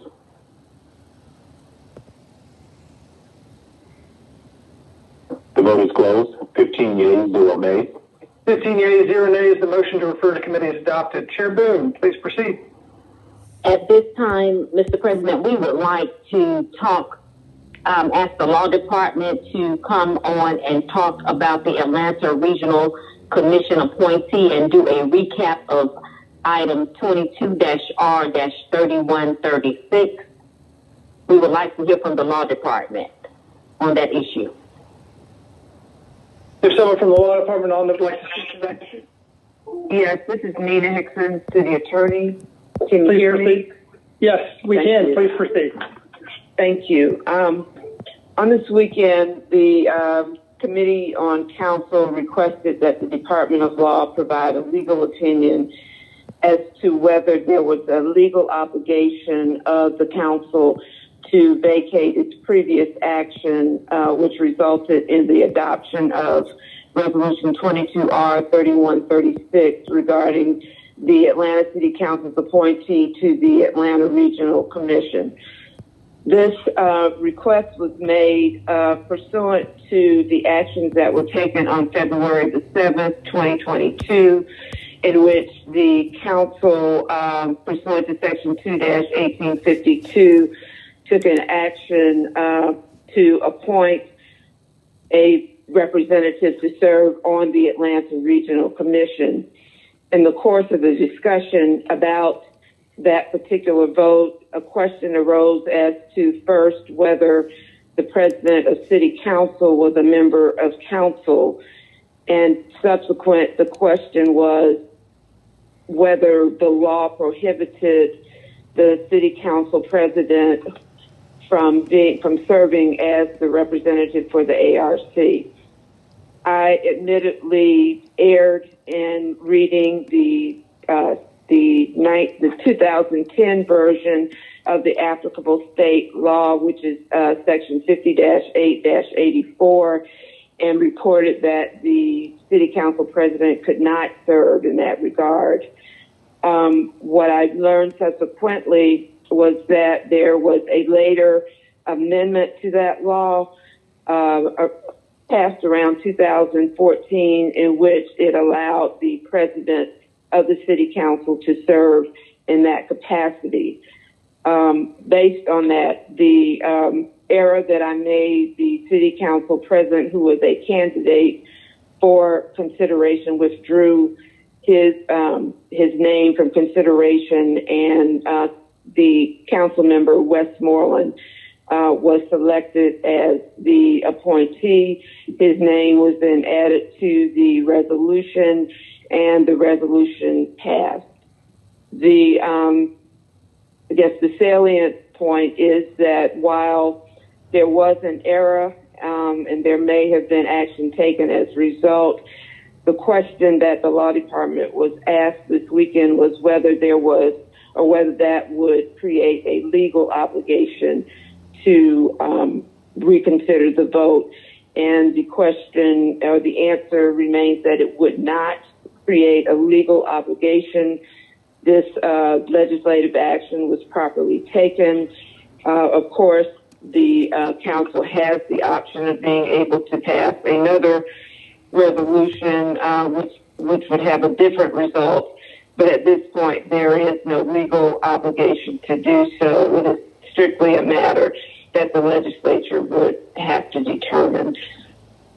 That opinion was shared with members of the Committee on Council this weekend. Thank you, Madam City Attorney. Mr. President, we would like to hear from Mr. Forrest Webb, our clerk, on the voting issue associated with 22-R-3136. Mr. Clerk, yes, can you Madam Chair. Question? Yes, Madam Chair and Mr. President. In accordance with Code Section 2-1852, the balloting process, the nomination process, as well as notification occurred on January 14th.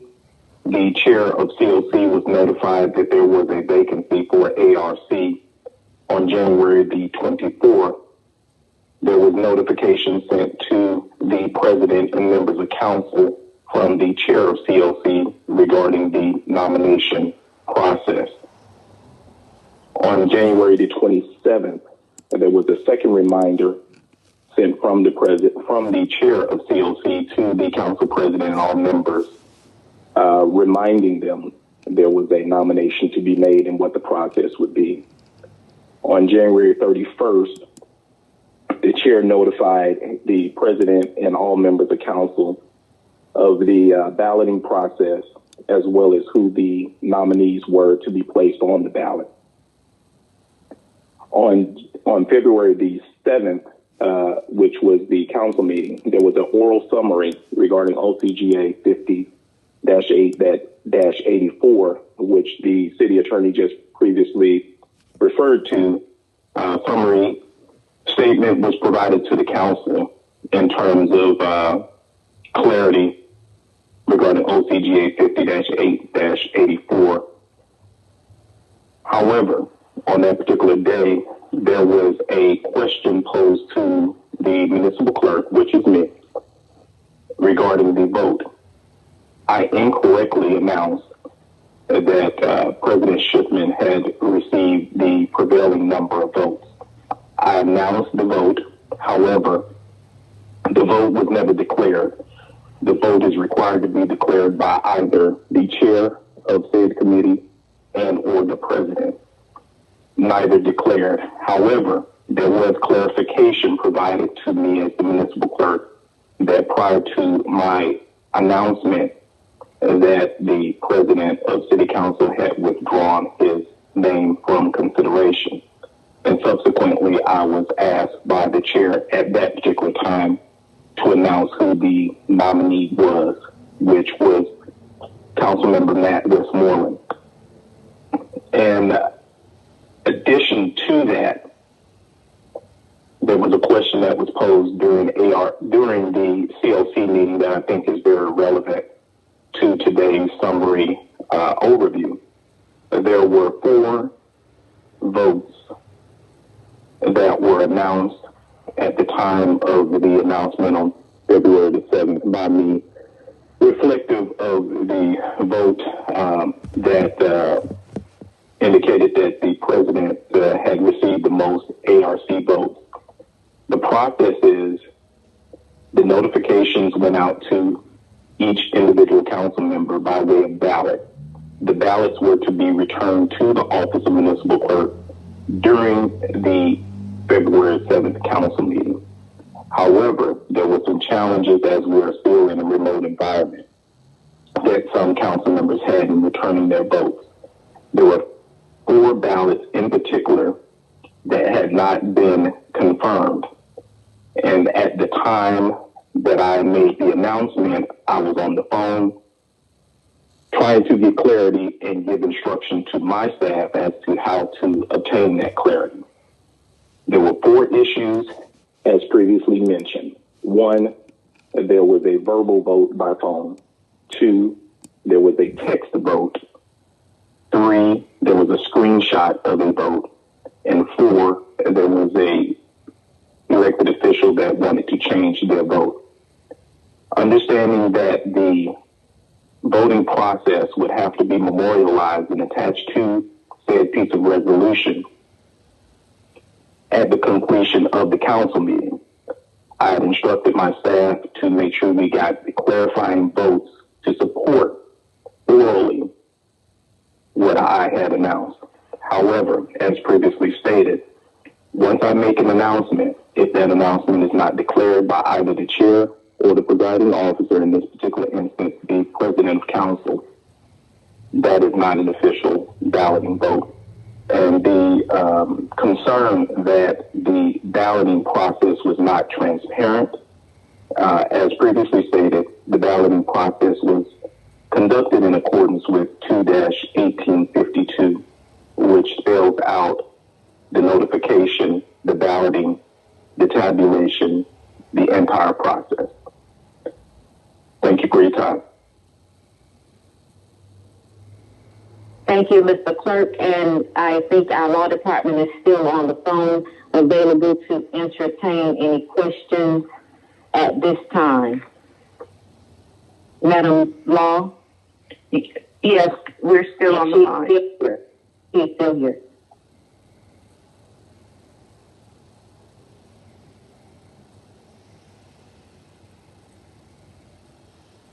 Any questions from the body?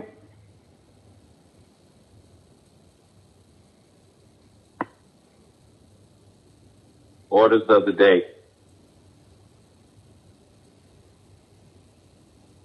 Okay, Mr. President, this concludes my report if there are no questions or concerns. Thank you, Chair Boone. We will now proceed to the Zoning Committee. Chair Overstreet.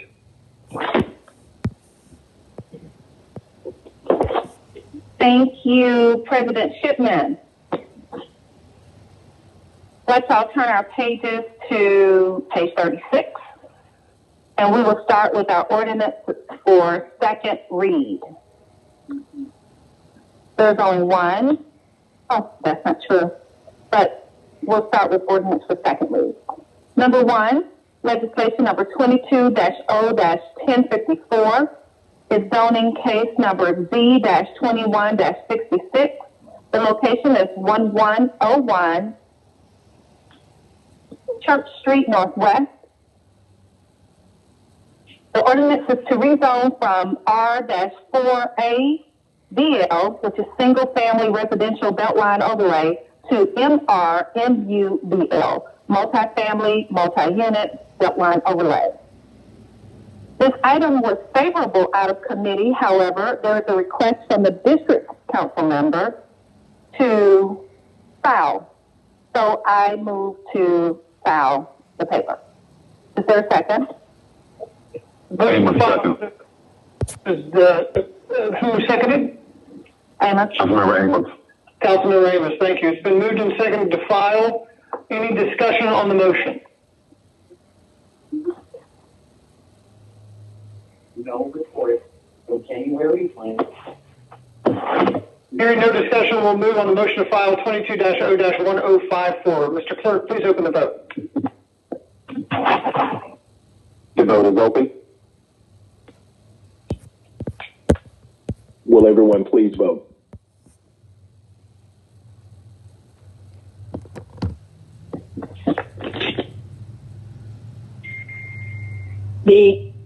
The caption is saying that it is to rezone. This is Councilwoman Norwood.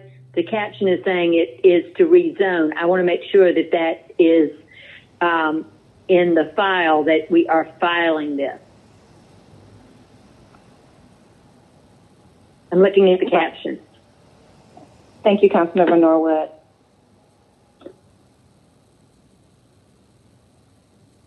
Leave it's part of the paper. Is there any, is that not in fact the case? No, we are filing the paper, yes. But the motion is to file. Okay.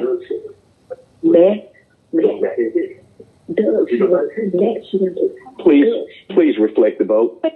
Oh.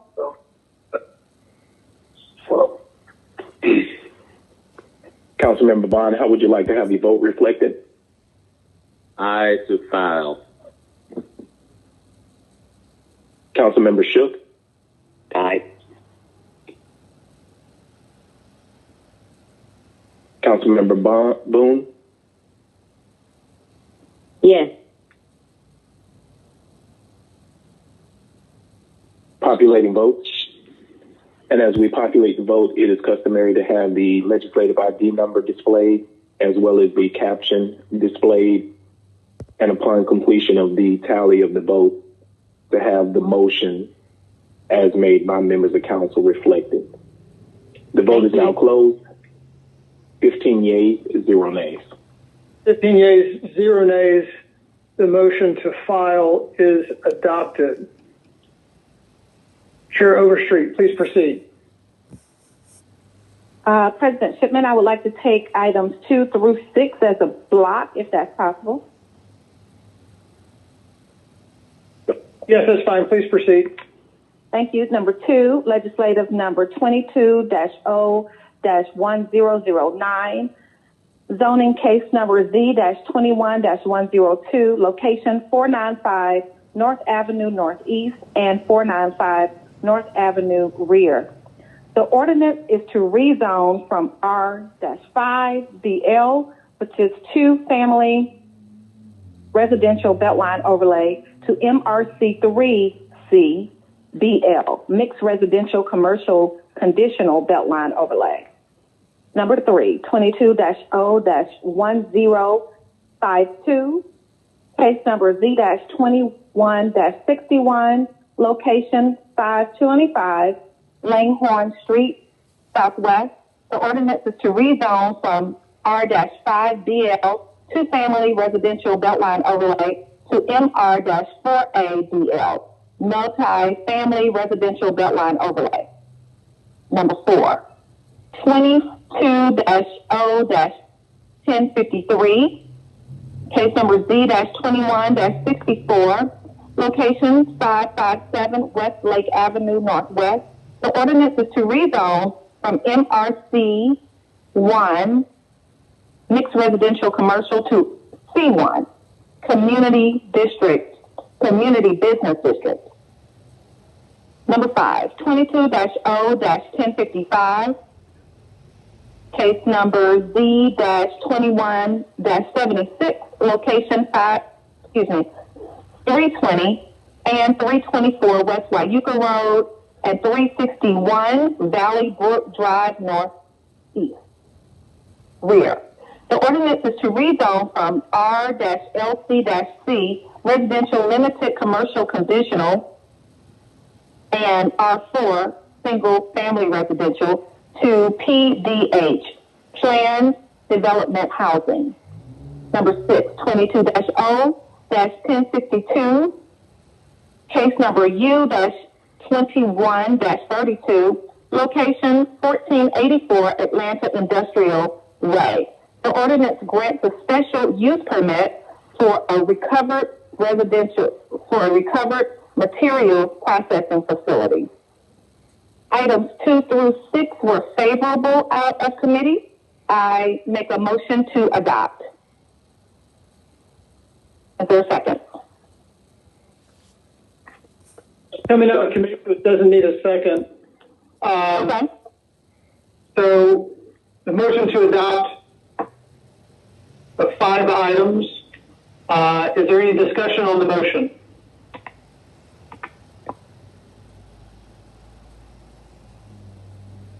I see Councilmember Lewis' hand. I saw his hand and then he put it down. Councilmember Lewis, you want to speak? Yes, I want to speak to item number 7. Oh, yeah. Oh, okay. So that will come in just a moment. Thank you. That's next. Any other discussion on the motion to adopt these items? So we'll move to a vote. Mr. Clerk, please open the vote on the motion to adopt. The vote is open. Will everyone everyone please vote?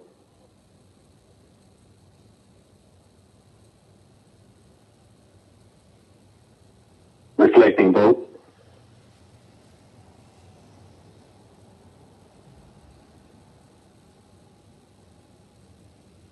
Councilmember Bond, how would you like to have your vote reflected? Aye. Councilmember Boone? Yes. Councilmember Shook? Aye. Councilmember Hillis?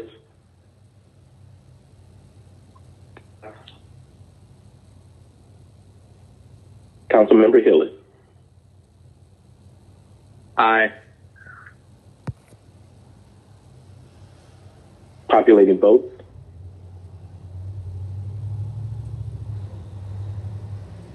The vote is now closed. 15 yeas, 0 nays. 15 yeas, 0 nays. The motion to adopt the 5 items is approved. Chair Overstreet, please proceed. Okay, now we're on number 7, legislative number 22-0-1051, case number Z-21-58, location 1056, 1066, 1088, and 1100 Murphy Avenue Southwest, and 1127 and 1135 Sylvan Road Southwest.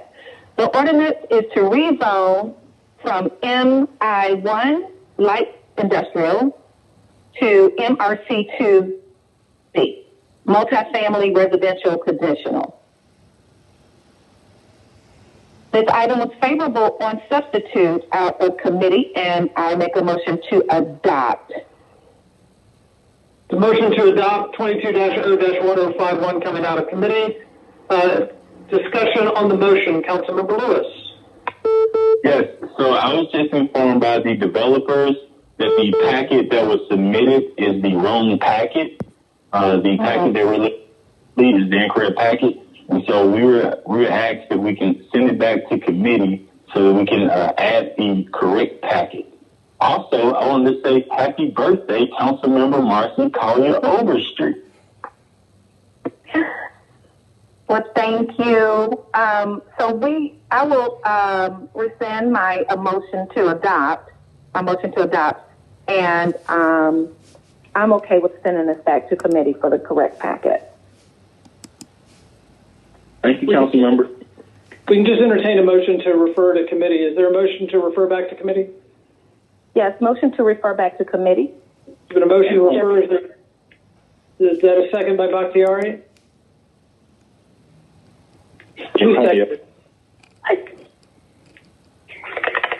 Not sure if that was on me, but I'm happy to second.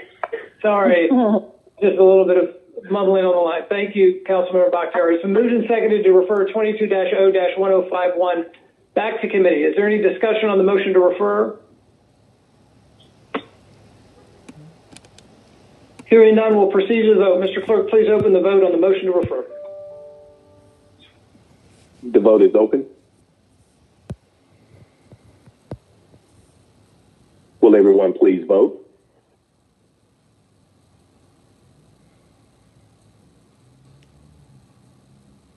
Reflecting votes.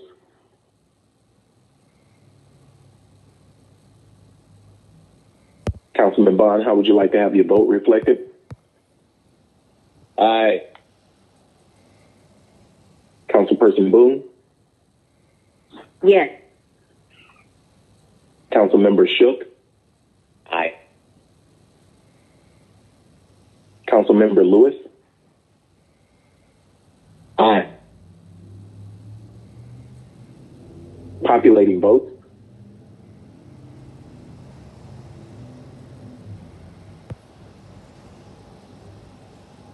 The vote is now closed. 15 yeas, 0 nays. 15 yeas, 0 nays. The motion to refer is adopted. Chair Overstreet, please proceed. Thank you. We're on number 8, legislative number 22-0-1061, case number U-21-11, location 1318 Sylvan Road Southwest. The ordinance grants a special use permit for outdoor displays or sales areas. The motion on this item is to file. The motion to file, there's no need to second coming out of committee. Any discussion on the motion to file 22-0-1061?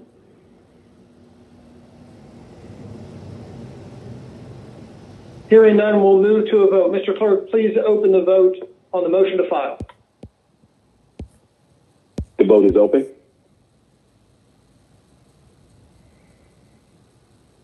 Will everyone please vote?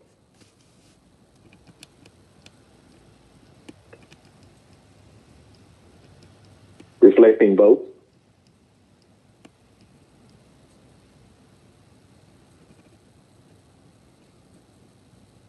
Councilmember Bond, how would you like to have your vote reflected? Aye. Councilmember Shook? Aye. Populating votes.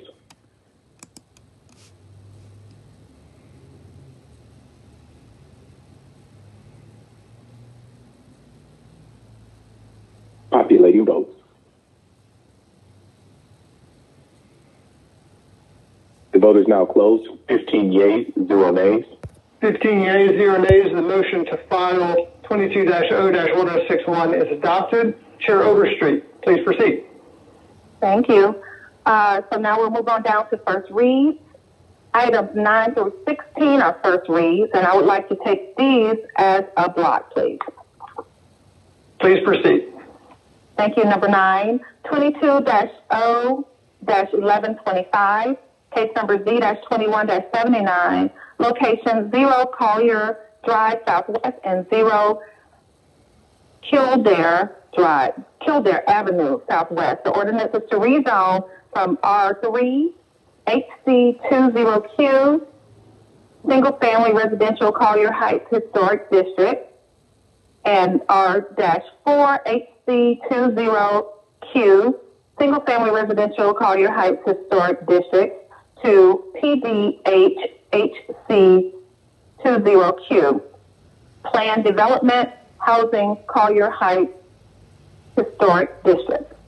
Number 10, 22-0-1126, case number Z-21-118, location 2336 Cascade Road Southwest.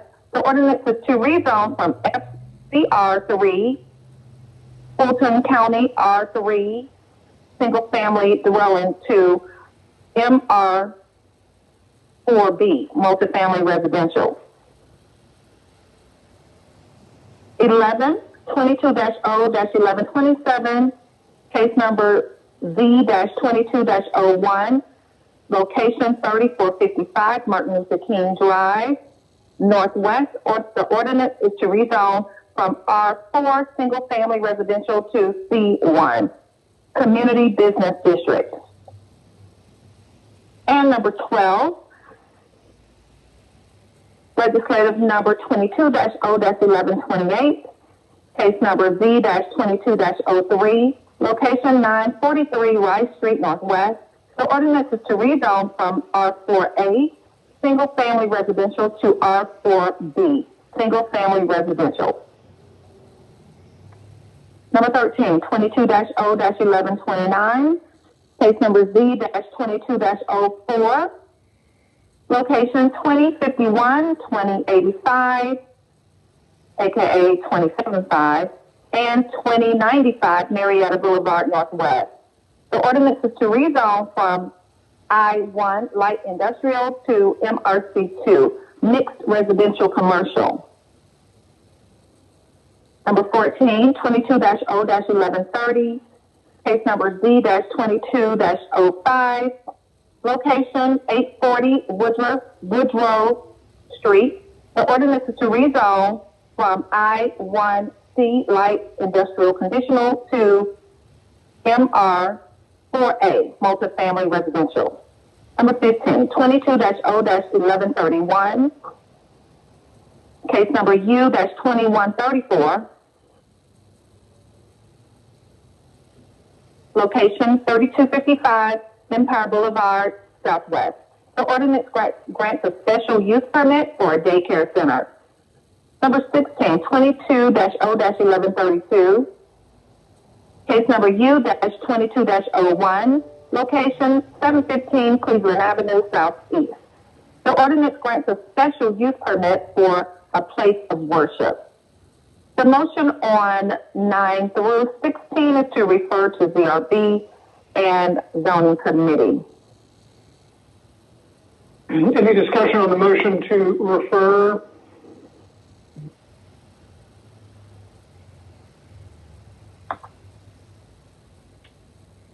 Without objection, these can be referred via unanimous consent. Is there any objection to referring all of these items to ZRB and zoning committee?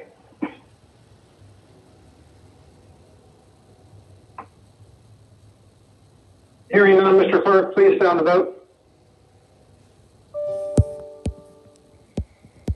Unanimous consent of members present is 15 yeas, 0 nays. 15 yeas, 0 nays. The motion to refer is adopted. Chair Overstreet, please proceed. Okay, that concludes my report. So thank you very much, President Shipman. Thank you so much. We'll now move to Public Safety and Legal Administration Committee Chair Hillis. Thank you, President Shipman.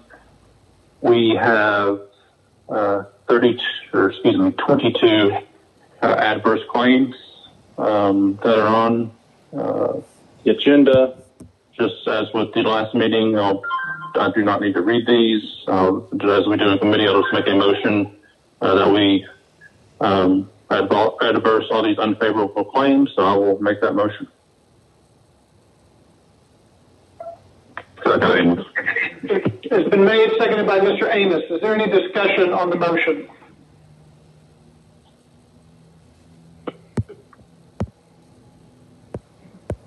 Hearing no discussion, we'll proceed to a vote. Mr. Clerk, please open the vote on the motion. Please hold.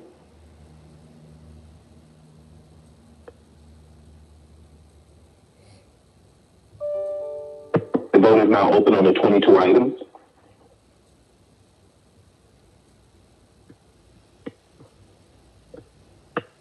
Will everyone please vote?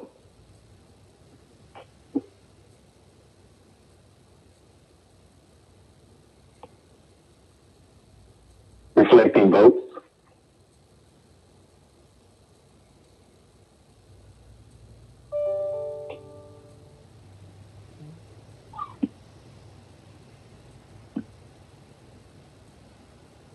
Councilmember Bond, how would you like to have your vote reflected? Aye. Councilmember Shook? Aye.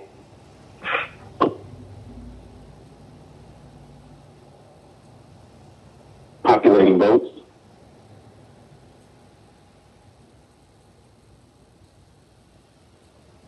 The vote is now closed. 15 yeas, 0 nays.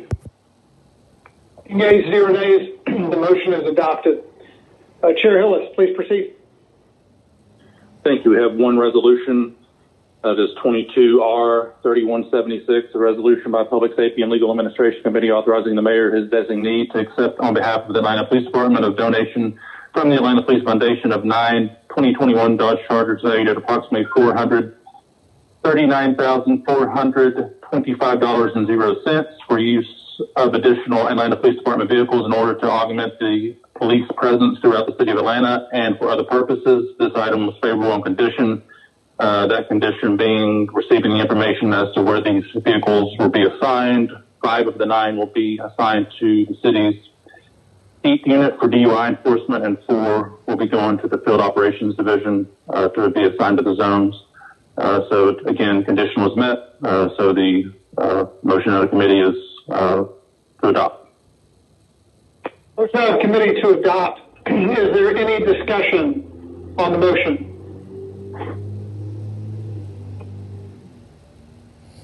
Hearing none, we'll proceed to a vote. Mr. Clerk, please open the vote on the resolution, on the motion to adopt resolution 22R3176.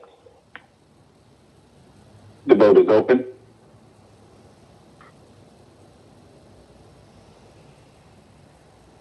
Will everyone please vote?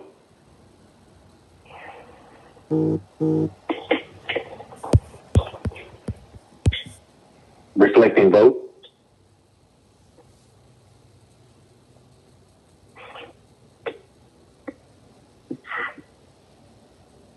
Councilmember Bond, how would you like to have your vote reflected? Aye. Councilmember Boone? Yes. Councilmember Shook? Aye. Populating votes?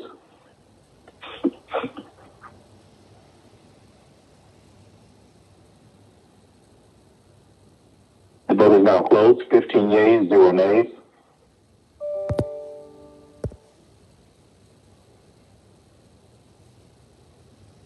Yeas, 0 nays. The motion is adopted. Chair Hillis, any other items?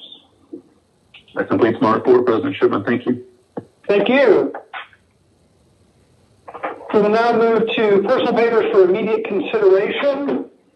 Are there any items for immediate consideration? Yes, Norwood. Councilmember Norwood? Yes. And this is Elm 29055, a resolution by Councilmember Mary Norwood authorizing the mayor or his designee, including the Commissioner of the Department of Transportation and the Commissioner of the Department of City Planning, to apply for a Livable Centers Initiative, LCI, study grant from the Atlanta Regional Commission in order to conduct a traffic analysis study of District 8 and the Buckhead community and for other purposes. Whereas the City of Atlanta participates in the Atlanta Regional Commission's Livable Centers Initiative program, and whereas the purpose of the LCI program is to prepare plans for the enhancement of existing centers and corridors consistent with regional development policies, and whereas last year the ARC issued a new framework for its LCI program, LCI 2.0, to refocus on transit in town centers, and the new study types are catalytic, tactical, and experimental. And whereas the application process for the 2022 LCI grant is open until February 28, 2022, and whereas the ARC requires a 20% match in funds should the city receive said grant, and whereas the required matching funds have been secured for this purpose, and whereas Buckhead is impacted by unique traffic patterns created by commuters who account for up to 40% of all traffic traveling to the Buckhead Central Business District from I-75 through District 8 residential neighborhoods. And whereas Buckhead has a central business district where 92% of its employees live outside of Buckhead. And whereas in 2019, the Buckhead Community Improvement District applied to the ATL Transit Link, GRETA, for express bus service into the Buckhead Central Business District to be included in the Atlanta Regional Transportation Plan, over 3/4 of the letters in support of the BCID's application to the ATL Transit Link were generated from neighborhood associations in District 8, and the request was approved. And whereas several District 8 neighborhoods have developed their own master plans to address their traffic concerns in coordination with private companies and the City of Atlanta, and whereas these traffic plans show daily traffic patterns of 7,000 up to 20,000 vehicles on residential streets, and whereas the application for this project has support from area constituents as well as city representatives, and whereas the purpose of the LCI grant can help identify the sources of these traffic concerns and help with creative, inclusive solutions to address them.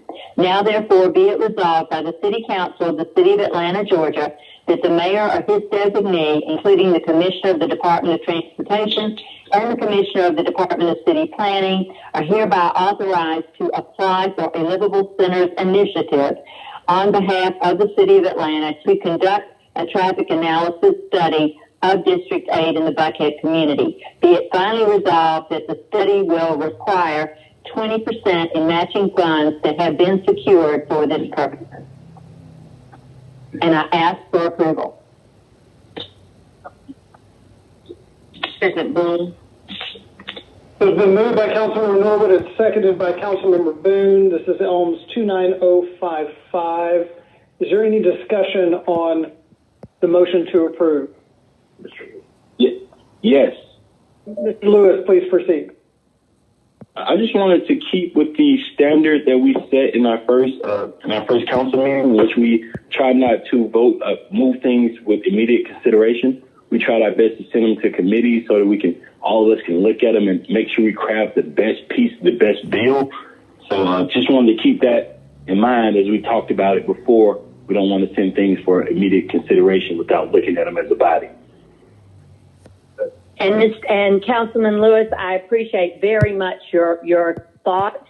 And the issue is that the LCI grant from the Atlanta Regional Commission is only open until February 28th. That is next Monday. If we don't approve this today, we have to wait another year before being able to apply for the grant. And the matching funds have been secured, so there will be no city funds that will need to be involved in this. And I'm fully with you, and I understand that, but I just want to keep with what we said before on our council calls, because we've seen bills in which we wanted to, one time I think, attach the Buckhead public safety bill to the one that Councilmember Keisha brought. But I think the reason why we sent it back was because we wanted to look at it first.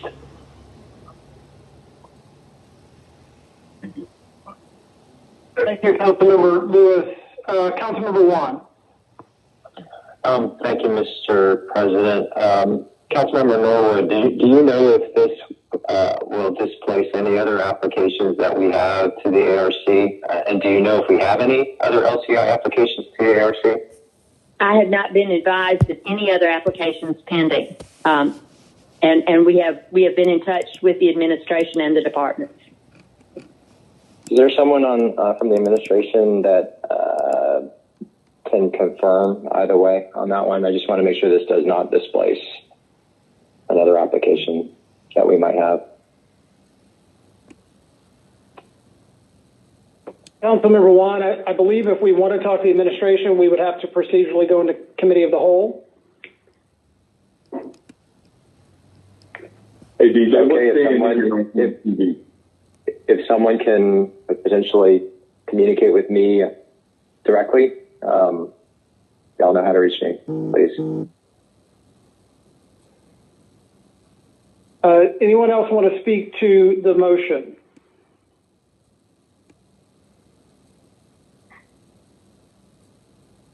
Councilmember Overstreet?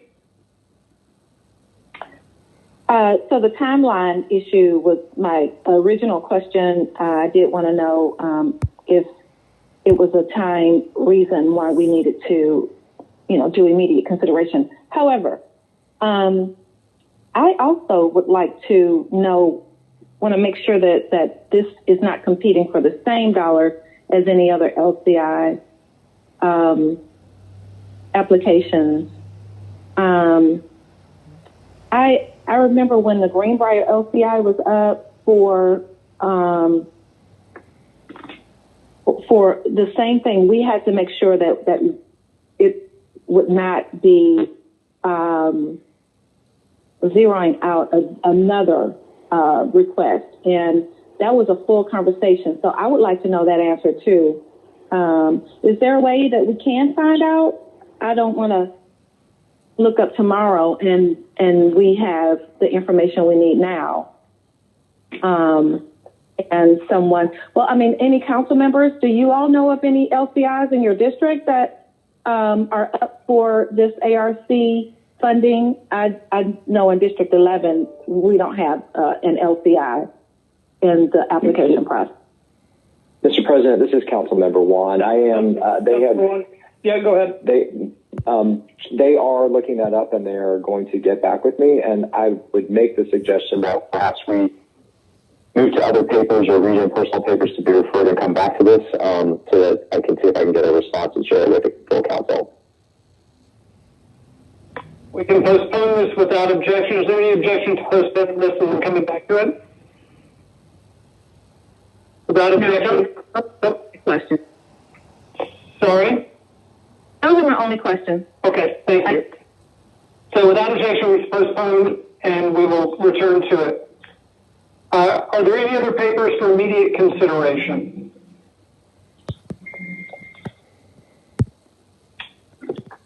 Hearing none, we'll move to personal papers. I've typically in the last couple of weeks been going in alphabetical order. Today I'm going to go in reverse alphabetical order. So we're going to start with Councilmember Winston. Thank you, Mr. Chair. I have 5 papers today. Elm 29057, an ordinance by Councilmember Jason Winston, an ordinance to correct ordinance number 22-0-1021, adopted by Atlanta City Council on January 18th, 2022, and approved by the operation of law on January 27th, 2022, on behalf of the Atlanta Department of Transportation, for the purpose of correcting omitted trust fund account information not included in ordinance 22-0-1021 and for other purposes. Elms 29057 will be referred to the Transportation Committee. Please proceed. Thank you.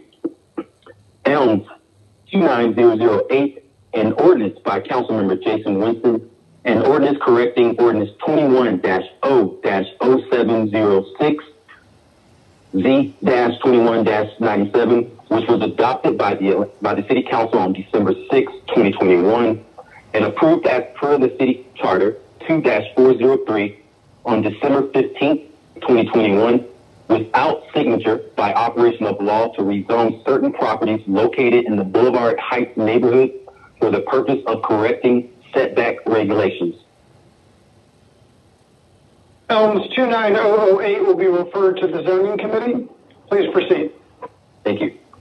Elms 29050, an ordinance by Councilmember Jason H. Winston, an ordinance authorizing the mayor or his designee to make the intersections of Meade Street Southeast and Park Avenue Southeast a three-way stop controlled intersection, to authorize the Atlanta Department of Transportation to install stop signs at the intersection and for other purposes. Elms 29050 we refer to the Transportation Committee. Please proceed. Thank you. Elms 29051, an ordinance by Councilmember Jason H. Winston, an ordinance authorizing the mayor or his designee to make the intersection of Atlanta Avenue Southeast and Fraser Street Southeast an always stop controlled intersection, to authorize the Atlanta Department of Transportation to install stop signs at the intersection and for other purposes. Elms 29051 will be referred to the Transportation Committee. Please proceed. Thank you, Mr. Chair. And lastly, Elms 29052, an ordinance by Councilmember Jason H. Winston, an ordinance to amend Chapter 150, Traffic and Vehicles, Article 10, Cerebral Dockless Mobility Devices, Section 403, Safety of the City of Atlanta Code of Ordinance, to add a minimum age for users of and an age verification requirement for operations of cerebral dockless mobility devices and for other purposes. Thank you. Elms 29052 will be referred to the Transportation Committee. Thank you, Councilmember Winston. Councilmember Westmoreland. Thank you, Mr. President. First is Elms number 29058, an ordinance by Councilmember Matt Westmoreland authorizing a donation in an amount not to exceed $1,500.00 from the Post to at Large carry forward account to the Willow 5 Points Center for Arts and Community and for other purposes. 29058 will be referred to the Finance Exec Committee. Please proceed. Elms number 29059, an ordinance by Council members Matt Westmoreland and Antonio Lewis authorizing a donation in an amount not to exceed $5,000.00 from various accounts to the Atlanta Technical College Foundation and for other purposes. Elms 29059 will be referred to the Finance Exec Committee. Please proceed. Thank you. Thank you. Councilmember Juan. Thanks, Mr. President. I have 3. The first one is Elms number 29038, an ordinance by Councilmember Juan.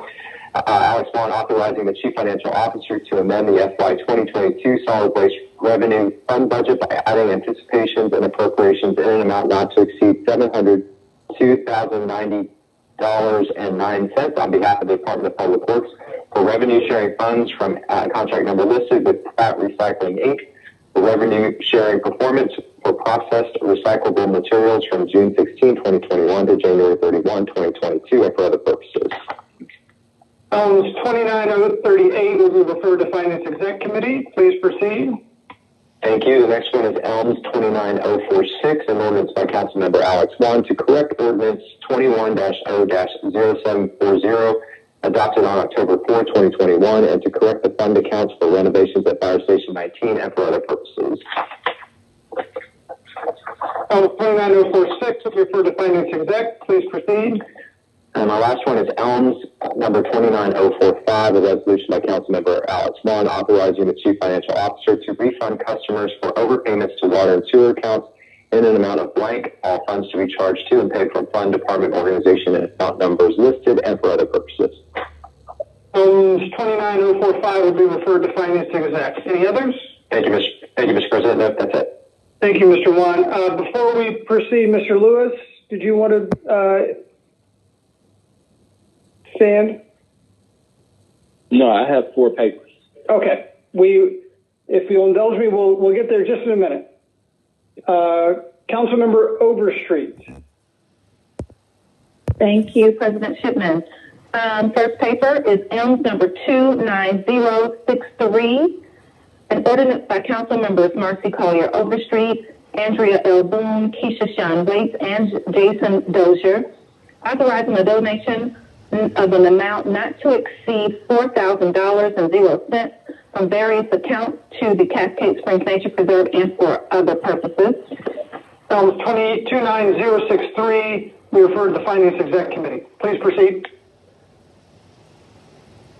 Okay, Elms number 29064, an ordinance by council members Marcy Collier Overstreet and Amir Faroki authorizing a donation in the amount not to exceed $1,000.00 for the maintenance of the Venona Clayton statue project and for other purposes. Council members, I do know that some have already given on their own accord, but I will be calling to see if anyone else would like to add their name to this. Elms 29064 will be referred to the Finance Exec Committee. Please proceed. Thank you. Elms number 29048, an ordinance by Councilmember Marcy Collier Overstreet, an ordinance authorizing the mayor or her designee or his designee to make the intersection of Boulevard Granada Southwest and Boulevard Fontaine Southwest a four-way stop controlled intersection, to authorize the Atlanta Department of Transportation to install stop signs at the intersection and for other purposes. Elms 29048 will be referred to the Transportation Committee. Please proceed. Okay. Elms number 29040, a resolution by Councilmember Marcy Collier Overstreet, a resolution authorizing the Chief Procurement Officer to execute the appropriate documents to modify services agreement FC 1200029, annual maintenance support system for the mayor's cabinet room, executive small conference room, and communications conference room to substitute ABI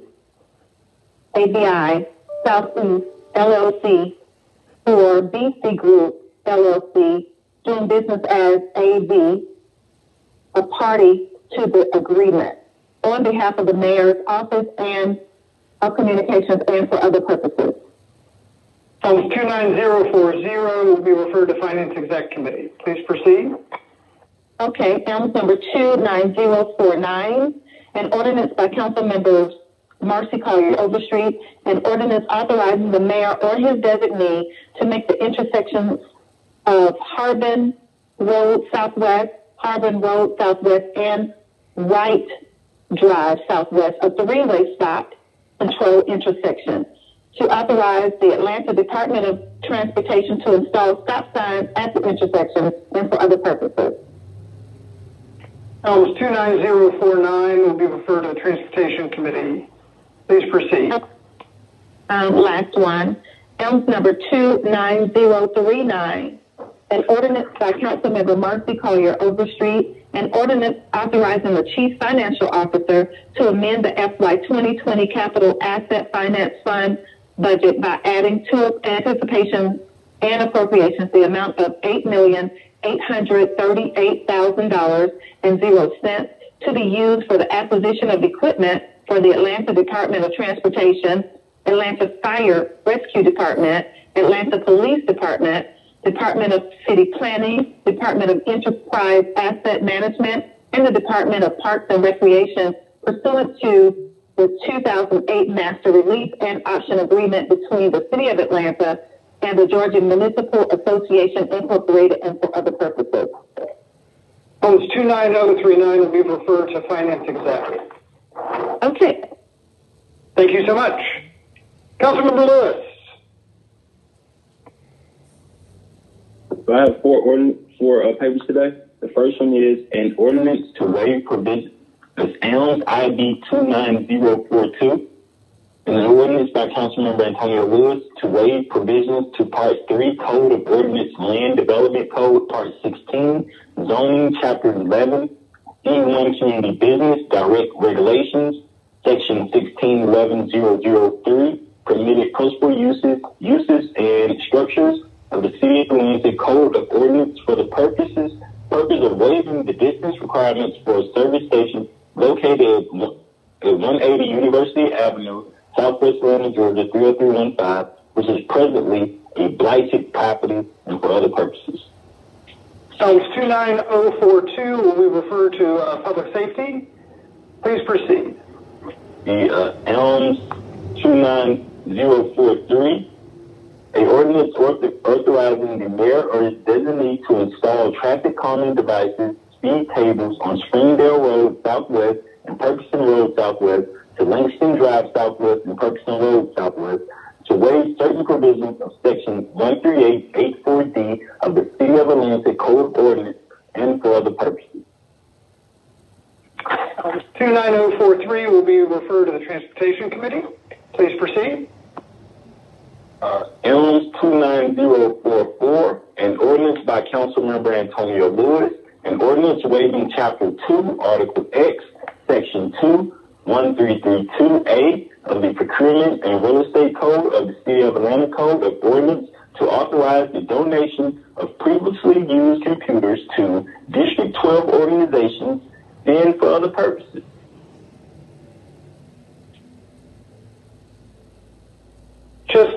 Yes, that's Elms 29044 that will be referred to the Finance Exec Committee. Please proceed. And the last one, my beautification paper. Elms 29026, a resolution by Councilmember Antonio Lewis, a resolution to establish the District 12 Art Task Force for the purpose of promoting engagement in quality arts and cultural programming within the district and for other purposes. Whereas the presence of art is linked to increased neighborhood livability, community identity, and social well-being, and whereas research ties the benefits of arts participation to the informal education and empowerment of the community and to the sense of pride in community ownership, and whereas this is the desire in District 12 to enhance the support system for the city's deep cultural assets, expand opportunities, and advance strategies to strengthen the local creative economy, and whereas District 12 has a vast art community where confined silos impede collaboration and bring individuals together as a community and highlight how art can be used as a glue for community. Now, therefore, be resolved by the City Council of the City of Atlanta, Georgia, that the District 12 Art Task Force is established for the purpose of promoting engagement in quality arts culture programming within the district. Elms 29026 will be referred to the Community Development and Human Services Committee. Any other items, Mr. Lewis? No, thank you. Thank you. Councilmember Hillis. Thank you, President Shipman. I have one paper. Elms ID 29001. An ordinance by Council Members Dustin Hillis and Byron Amos imposing a moratorium on the acceptance of any application for special administrative permit, special use permit, special exception, land disturbance permit, or building permit for which a special administrative permit has not already has been applied for or relating to certain specified uses within the Upper West Side Improvement District Master Plan Study Area for a period not to exceed 180 days and for other purposes. Items 29001 will be referred to the zoning committee. Any other items? That is it. Thank you. Thank you. Councilmember Dozier. Good afternoon. I have one item. It's ELMS number 29056. An ordinance by Councilmember Jason Dozier authorizing the Department of Procurement to issue a purchase order and for grants and accounting to update accounting information associated with Cooperative Agreement FC-119-0582, otherwise known as Co-op Agreement for Workforce Service Delivery, providing adult, dislocated worker, and youth services between Atlanta Workforce Development Agency, aka Workforce Atlanta, and Arbor ENT LLC, to use Workforce Innovation and Opportunity Act grant awards from the fiscal year 21, 36 adult, and FY21 dislocated worker, and PY 2020 youth to pay outstanding obligations of $597,551.54. All services to be charged to and paid from the accounts listed herein and for other purposes. Items 29056 will be referred to the Finance Exec Committee. Any other items? That's it for me, Mr. President. Thank you, Mr. Dozier. Councilmember Bond.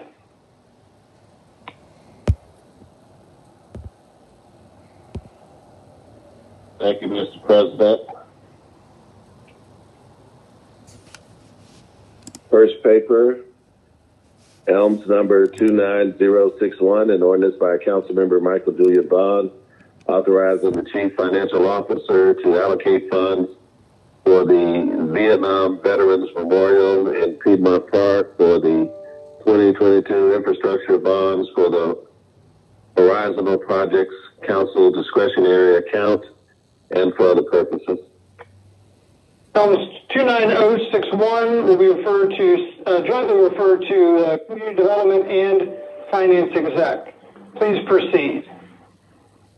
ELMS ID number 29041, a resolution by Councilmember Michael Julian Bond, a resolution to urge the Atlanta Police Department to establish a task force consisting of cooperating Metro Atlanta law enforcement jurisdictions for the purpose of coordinating a response to targeted burglaries preying on the Metro Atlanta film, equipment rental business, and production companies, and for other purposes. Items 29041 will be referred to the Public Safety Committee. Please proceed. There's no ELMS number on this one that I see. The resolution by Councilmember Michael Julian Bond requesting the city auditor conduct a study and analysis of the funds spent by City of Atlanta, of the City of Atlanta with the minority and female business partner vendors, including a comparison of the amount represented in the original bids with the amounts actually dispersed for completed work within the City of Atlanta's Equal Business Opportunity Program over the past 4 years, from 2018 to 2021, and for other purposes. Councilmember Bond, the staff has assigned an ELMS now to that 29062, and that will be referred to the Finance Exec Committee. Please proceed. ELMS number 29060, an ordinance by Councilmember Michael Julian Bond, authorizing the Chief Financial Officer to allocate funds for the new pedestal for the Martin Luther King Jr. statue located at the intersection of Northside Drive and Martin Luther King Jr. Drive from the 2022 infrastructure bonds for Horizontal Projects Council discretionary account and for other purposes. ELMS 29060 will be referred jointly to the CDHS and Finance Exec Committees. Please proceed.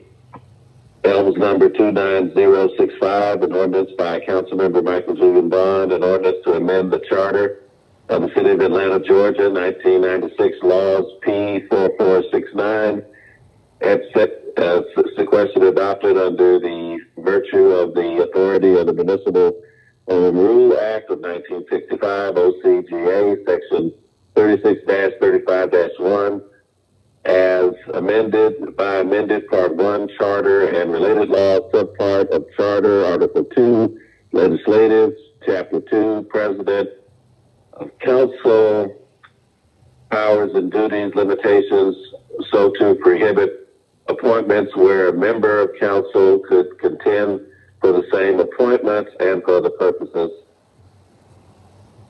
Elms 29065 will be referred to the Committee on Council. Elms number 29066, a resolution by Council Members Michael Julian Bond, a resolution requesting the Department of Finance to partner with MARTA to conduct an analysis to determine the feasibility of allowing Atlanta residents access to fair, free public transit within the city limits of Atlanta and for other purposes. Elms 29066 will be jointly referred to the Transportation Committee and the Finance Exec Committee. Any other items? Thank you. I withdraw. Thank you. Councilmember Boone. Thank you, Mr. President. First item, an ordinance by Councilmember Andrea Boone. Elms number 29054. 29054, an ordinance by Councilmember Andrea Boone and Dustin Hillis. An ordinance authorizing the mayor and designee to make the intersection of Baker Ridge Drive Northwest and Duffield Drive Northwest a three-way control intersection, to authorize the Atlanta Department of Transportation to install stop signs at the intersection and for other purposes.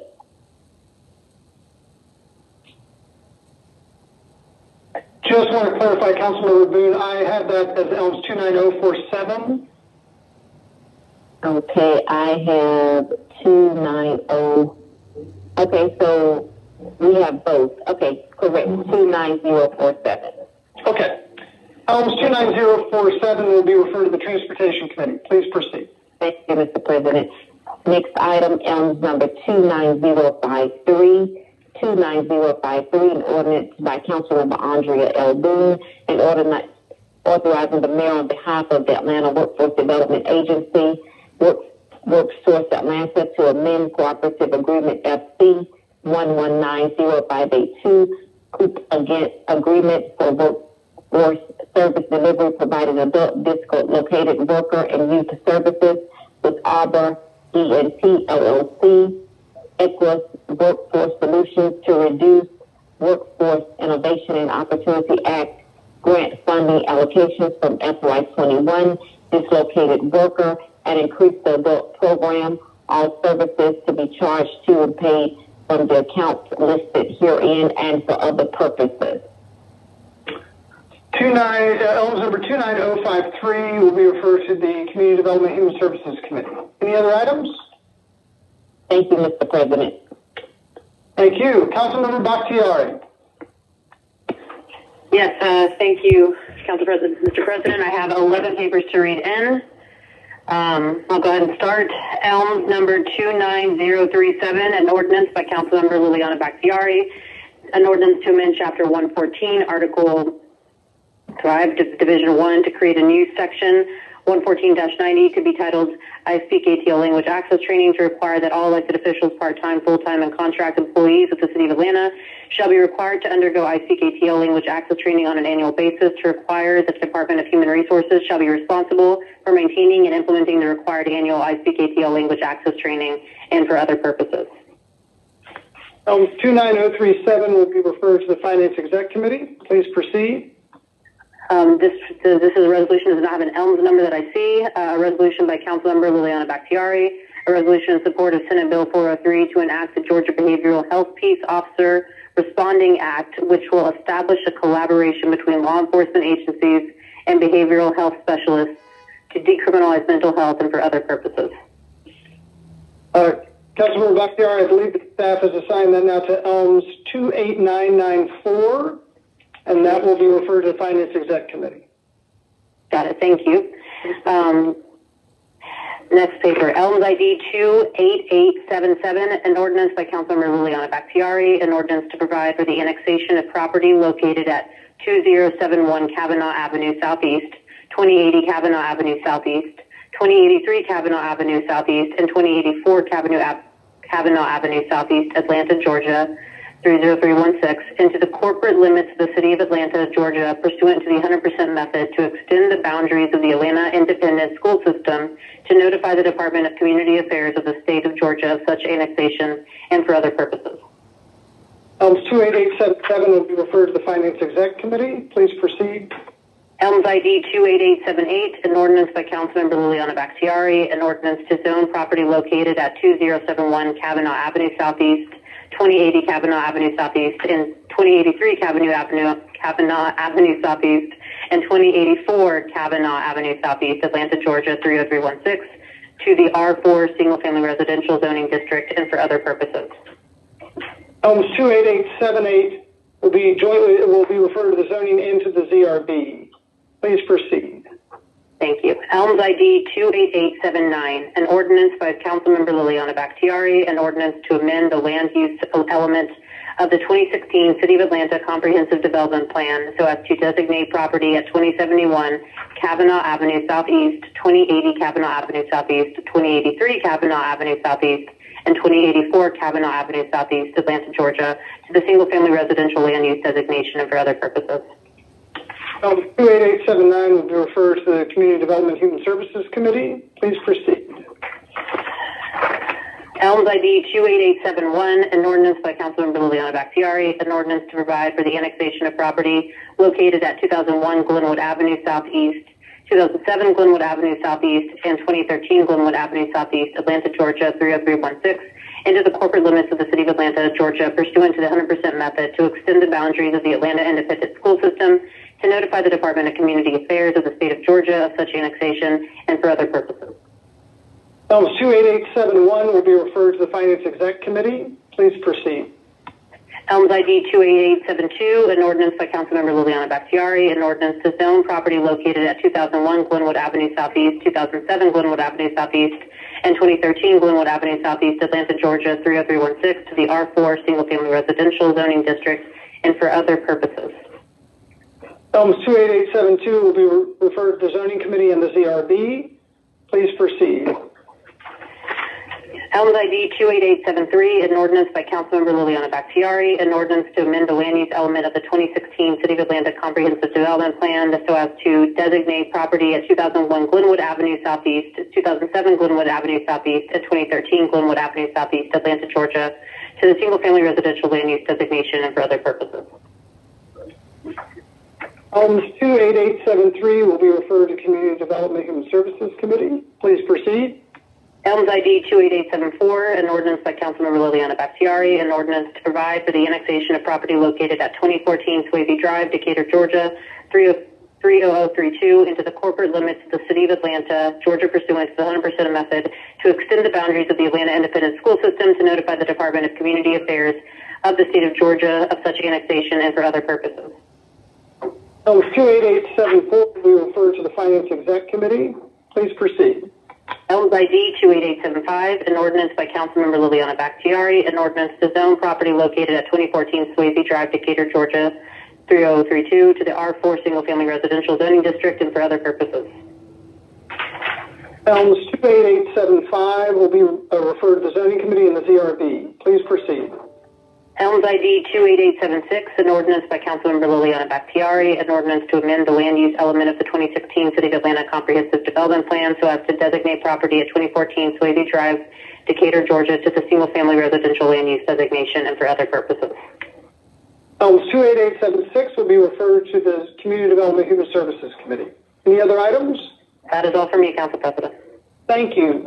Per our previous action, I want to return to Elms 29055. Mr. Wan, do you have any updated information to share?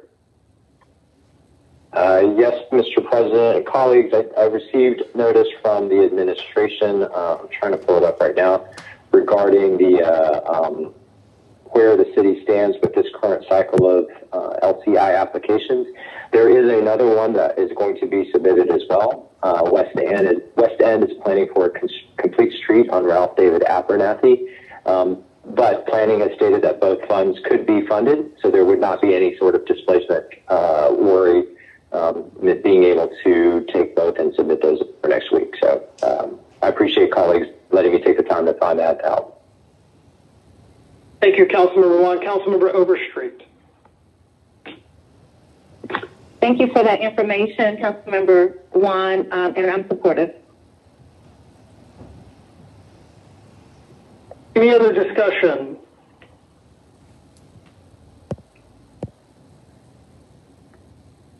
We have a motion to adopt ELMS 29055. Mr. Clerk, please open the vote.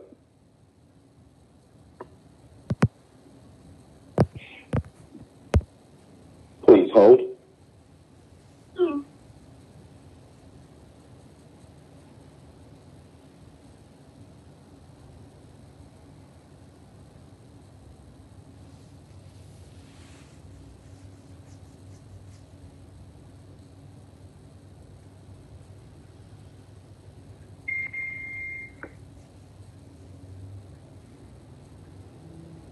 Please continue to hold.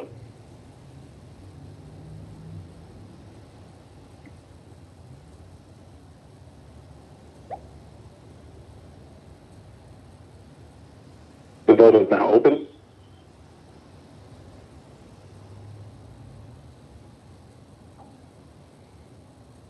Will everyone please vote?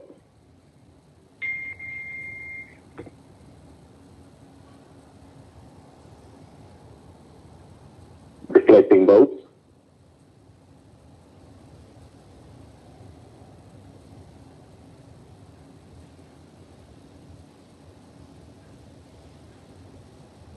Councilmember Boone, Bond, apologies. How would you like to have your vote reflected?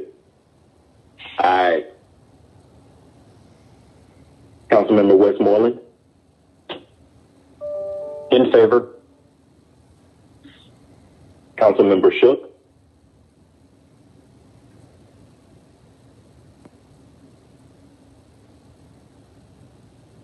Councilmember Shook, how would you like to have your vote reflected?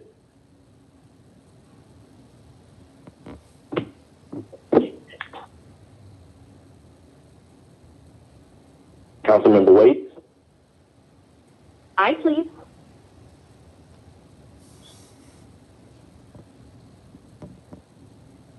Again, Councilmember Shook. Populating votes. I think Councilmember Shook's having some communications challenges.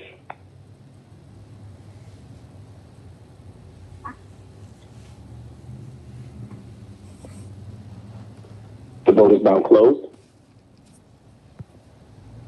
14 yeas, 0 nays. 14 yeas, 0 nays. The motion to adopt. The motion is adopted. Are there any other personal papers that we did not cover? Okay, hearing none, we'll move to general remarks. Are there any general remarks from the body? Mr. President. Mr. Bond. Thank you, Mr. President. I have an announcement. This week's Meals with Meaning HelloFresh Grab and Go will be this Wednesday, February 23rd at 3 p.m. at the headquarters of Frontline Response at 2585 Gresham Road Southeast. Partnering with me, along with HelloFresh, Second Health is Atlanta, Pratt Industries, Clover Health, Jose Helps, AUMI, the Atlanta Fire Rescue Department, and the City Solicitor's Office will be our esteemed Congresswoman, Nakima Williams. Of course, there's no prerequisite to receive this benefit of these meals. We distribute about 8,000 every week through our partners and directly for drive-ins and walk-ups. Over 125,000 Atlantans have been adversely affected economically by the pandemic, and of course, many minority communities and underserved communities in Atlanta and around the country have suffered from food deserts. And so we're going to do something about it. So again, please join us on Wednesday, February 23rd, 3 p.m., 2585 Gresham Road, Southeast. Come see the Congressman Nakima Williams and myself and our many volunteers and partners as we distribute these quality meals to our fellow Atlantans. And of course, again, there's no prerequisite for the help. We encourage people to spread the word. If you don't need the help, please spread it to someone who might. Thank you. Thank you, Councilmember Bond. Any other members with general remarks? Shook. Councilmember Shook. Yeah. I got cut off audio, so I want to revisit the Norwood resolution vote if we can. Westmoreland, I'll make a motion to reconsider. One second. There's been a motion to reconsider by Westmoreland and a second by Juan. Is there any discussion on the motion to reconsider? Hearing none, Mr. Clerk, please move to the vote on the motion to reconsider. Please hold.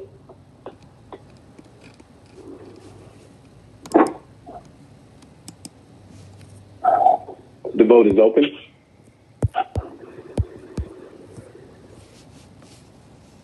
Will everyone please vote?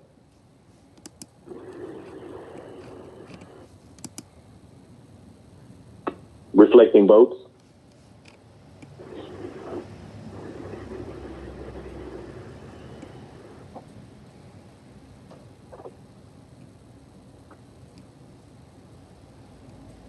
Councilmember Bond, how would you like to have your vote reflected? Aye. Councilmember Boone?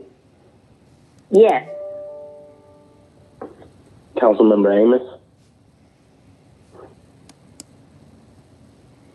Aye.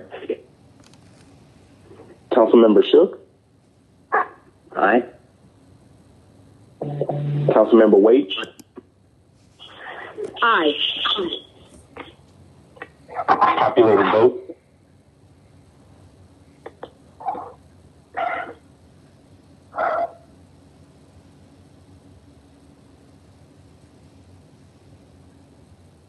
The vote is now closed. 15 yeas, 0 nays.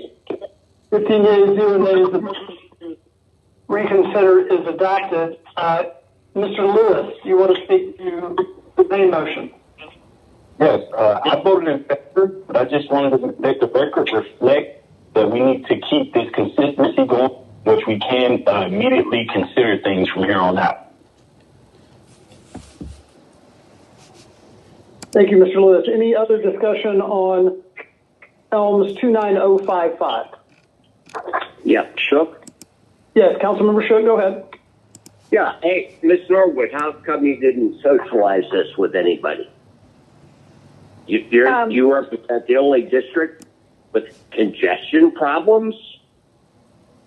Well, Mr. Shook, we passed a transportation traffic plan for District 8, which went through all the channels. This is enabling the city to have someone else pay the money for how this is implemented.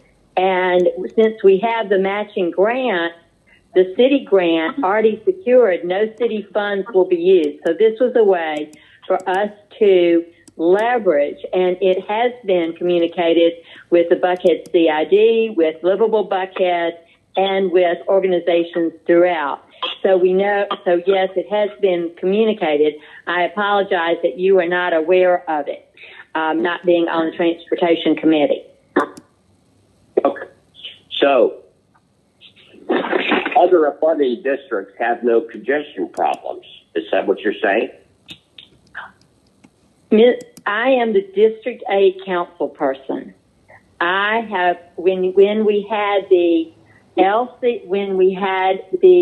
application to have commuter buses come into Buckhead, there were two neighborhoods from District 7 and 19 from District 8 that requested that we have commuter buses. That went to the ARC, and it was added into the transportation plan. There is a major issue with the fact that I-75 is on the western side of District 8, and all of those commuters right now have to come on 2-lane roads to get to their jobs. There haven't been commuter buses. There hasn't been the kind of forward thinking that there needs to be to deal with the tremendous amount of commuter traffic that comes to a central business district, the only one in the city where my council district is not attached to a highway. In your district, the central business district is attached to the highway, the 400 and the 85 coming in. In my district, there is no such connection. Okay. Mary, here's the deal.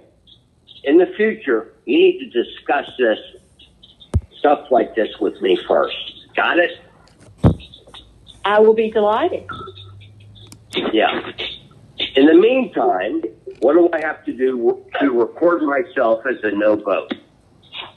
I think we're getting ready to take the vote now. I'm not asking you. I'm asking the court. Councilmember Shook, I'm happy to answer. We'll continue with discussion until we get to the time to take the vote. Thank you. Councilmember Lewis? Yes, I think so. If I can sign up like Howard Shook to be a part of the people that Mary did talk to first.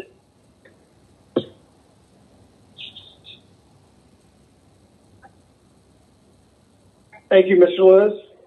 Any other discussion on the motion to adopt 29055?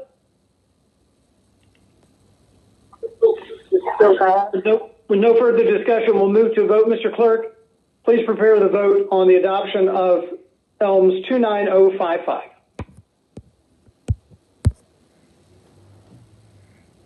Please hold.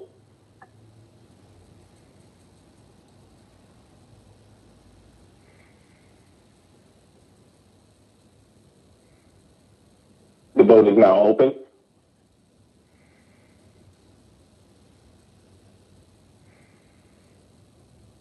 Will everyone please vote?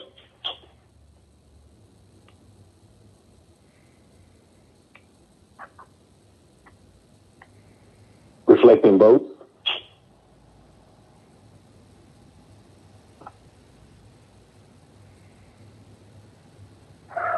Councilmember Bond, how would you like to have your vote reflected? Aye. Councilmember Westmoreland? In favor. Councilmember Shook?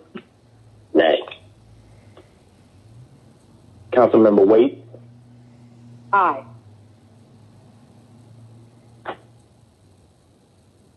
Populating votes.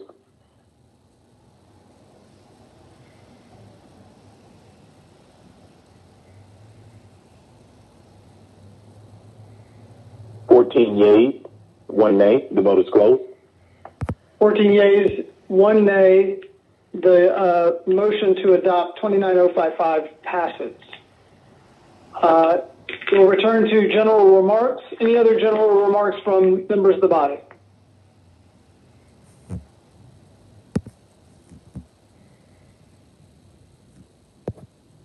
Hearing none, I will move to the adjournment roll call. Mr. Clerk? Antonio moves to adjourn. Need to have the roll call. The time is now 4:17. Today's meeting was held in accordance with 50-14-1. The adjourning roll call. President Shipman. Present. Council members Bond. Here. Westmoreland. Here. Waite. Present. Winston. Here. Oroki. Here. Amos. Here. Dozier. Present. Dr. Hari? Here. Juan? Present. Shook? Aye. Norwood? Here. Hillis? Here. Boone? Present. Overstreet? Present. Lewis? Present. Thank you.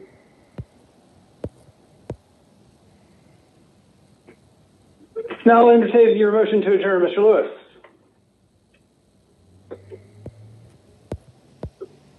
Lewis moves to adjourn. Motion to adjourn, is there a second? Second, Norwood. Without objection. Without objection, the unanimous consent. We will adopt the motion to adjourn. Any objection? Mr. Clerk, please sound the count. Unanimous consent is 15 yeas, 0 nays, and members present. 15 yeas, 0 nays. Motion to adjourn is adopted. We stand adjourned. Thank you all very much. And again, a happy birthday to Councilmember Overstreet. Thank you.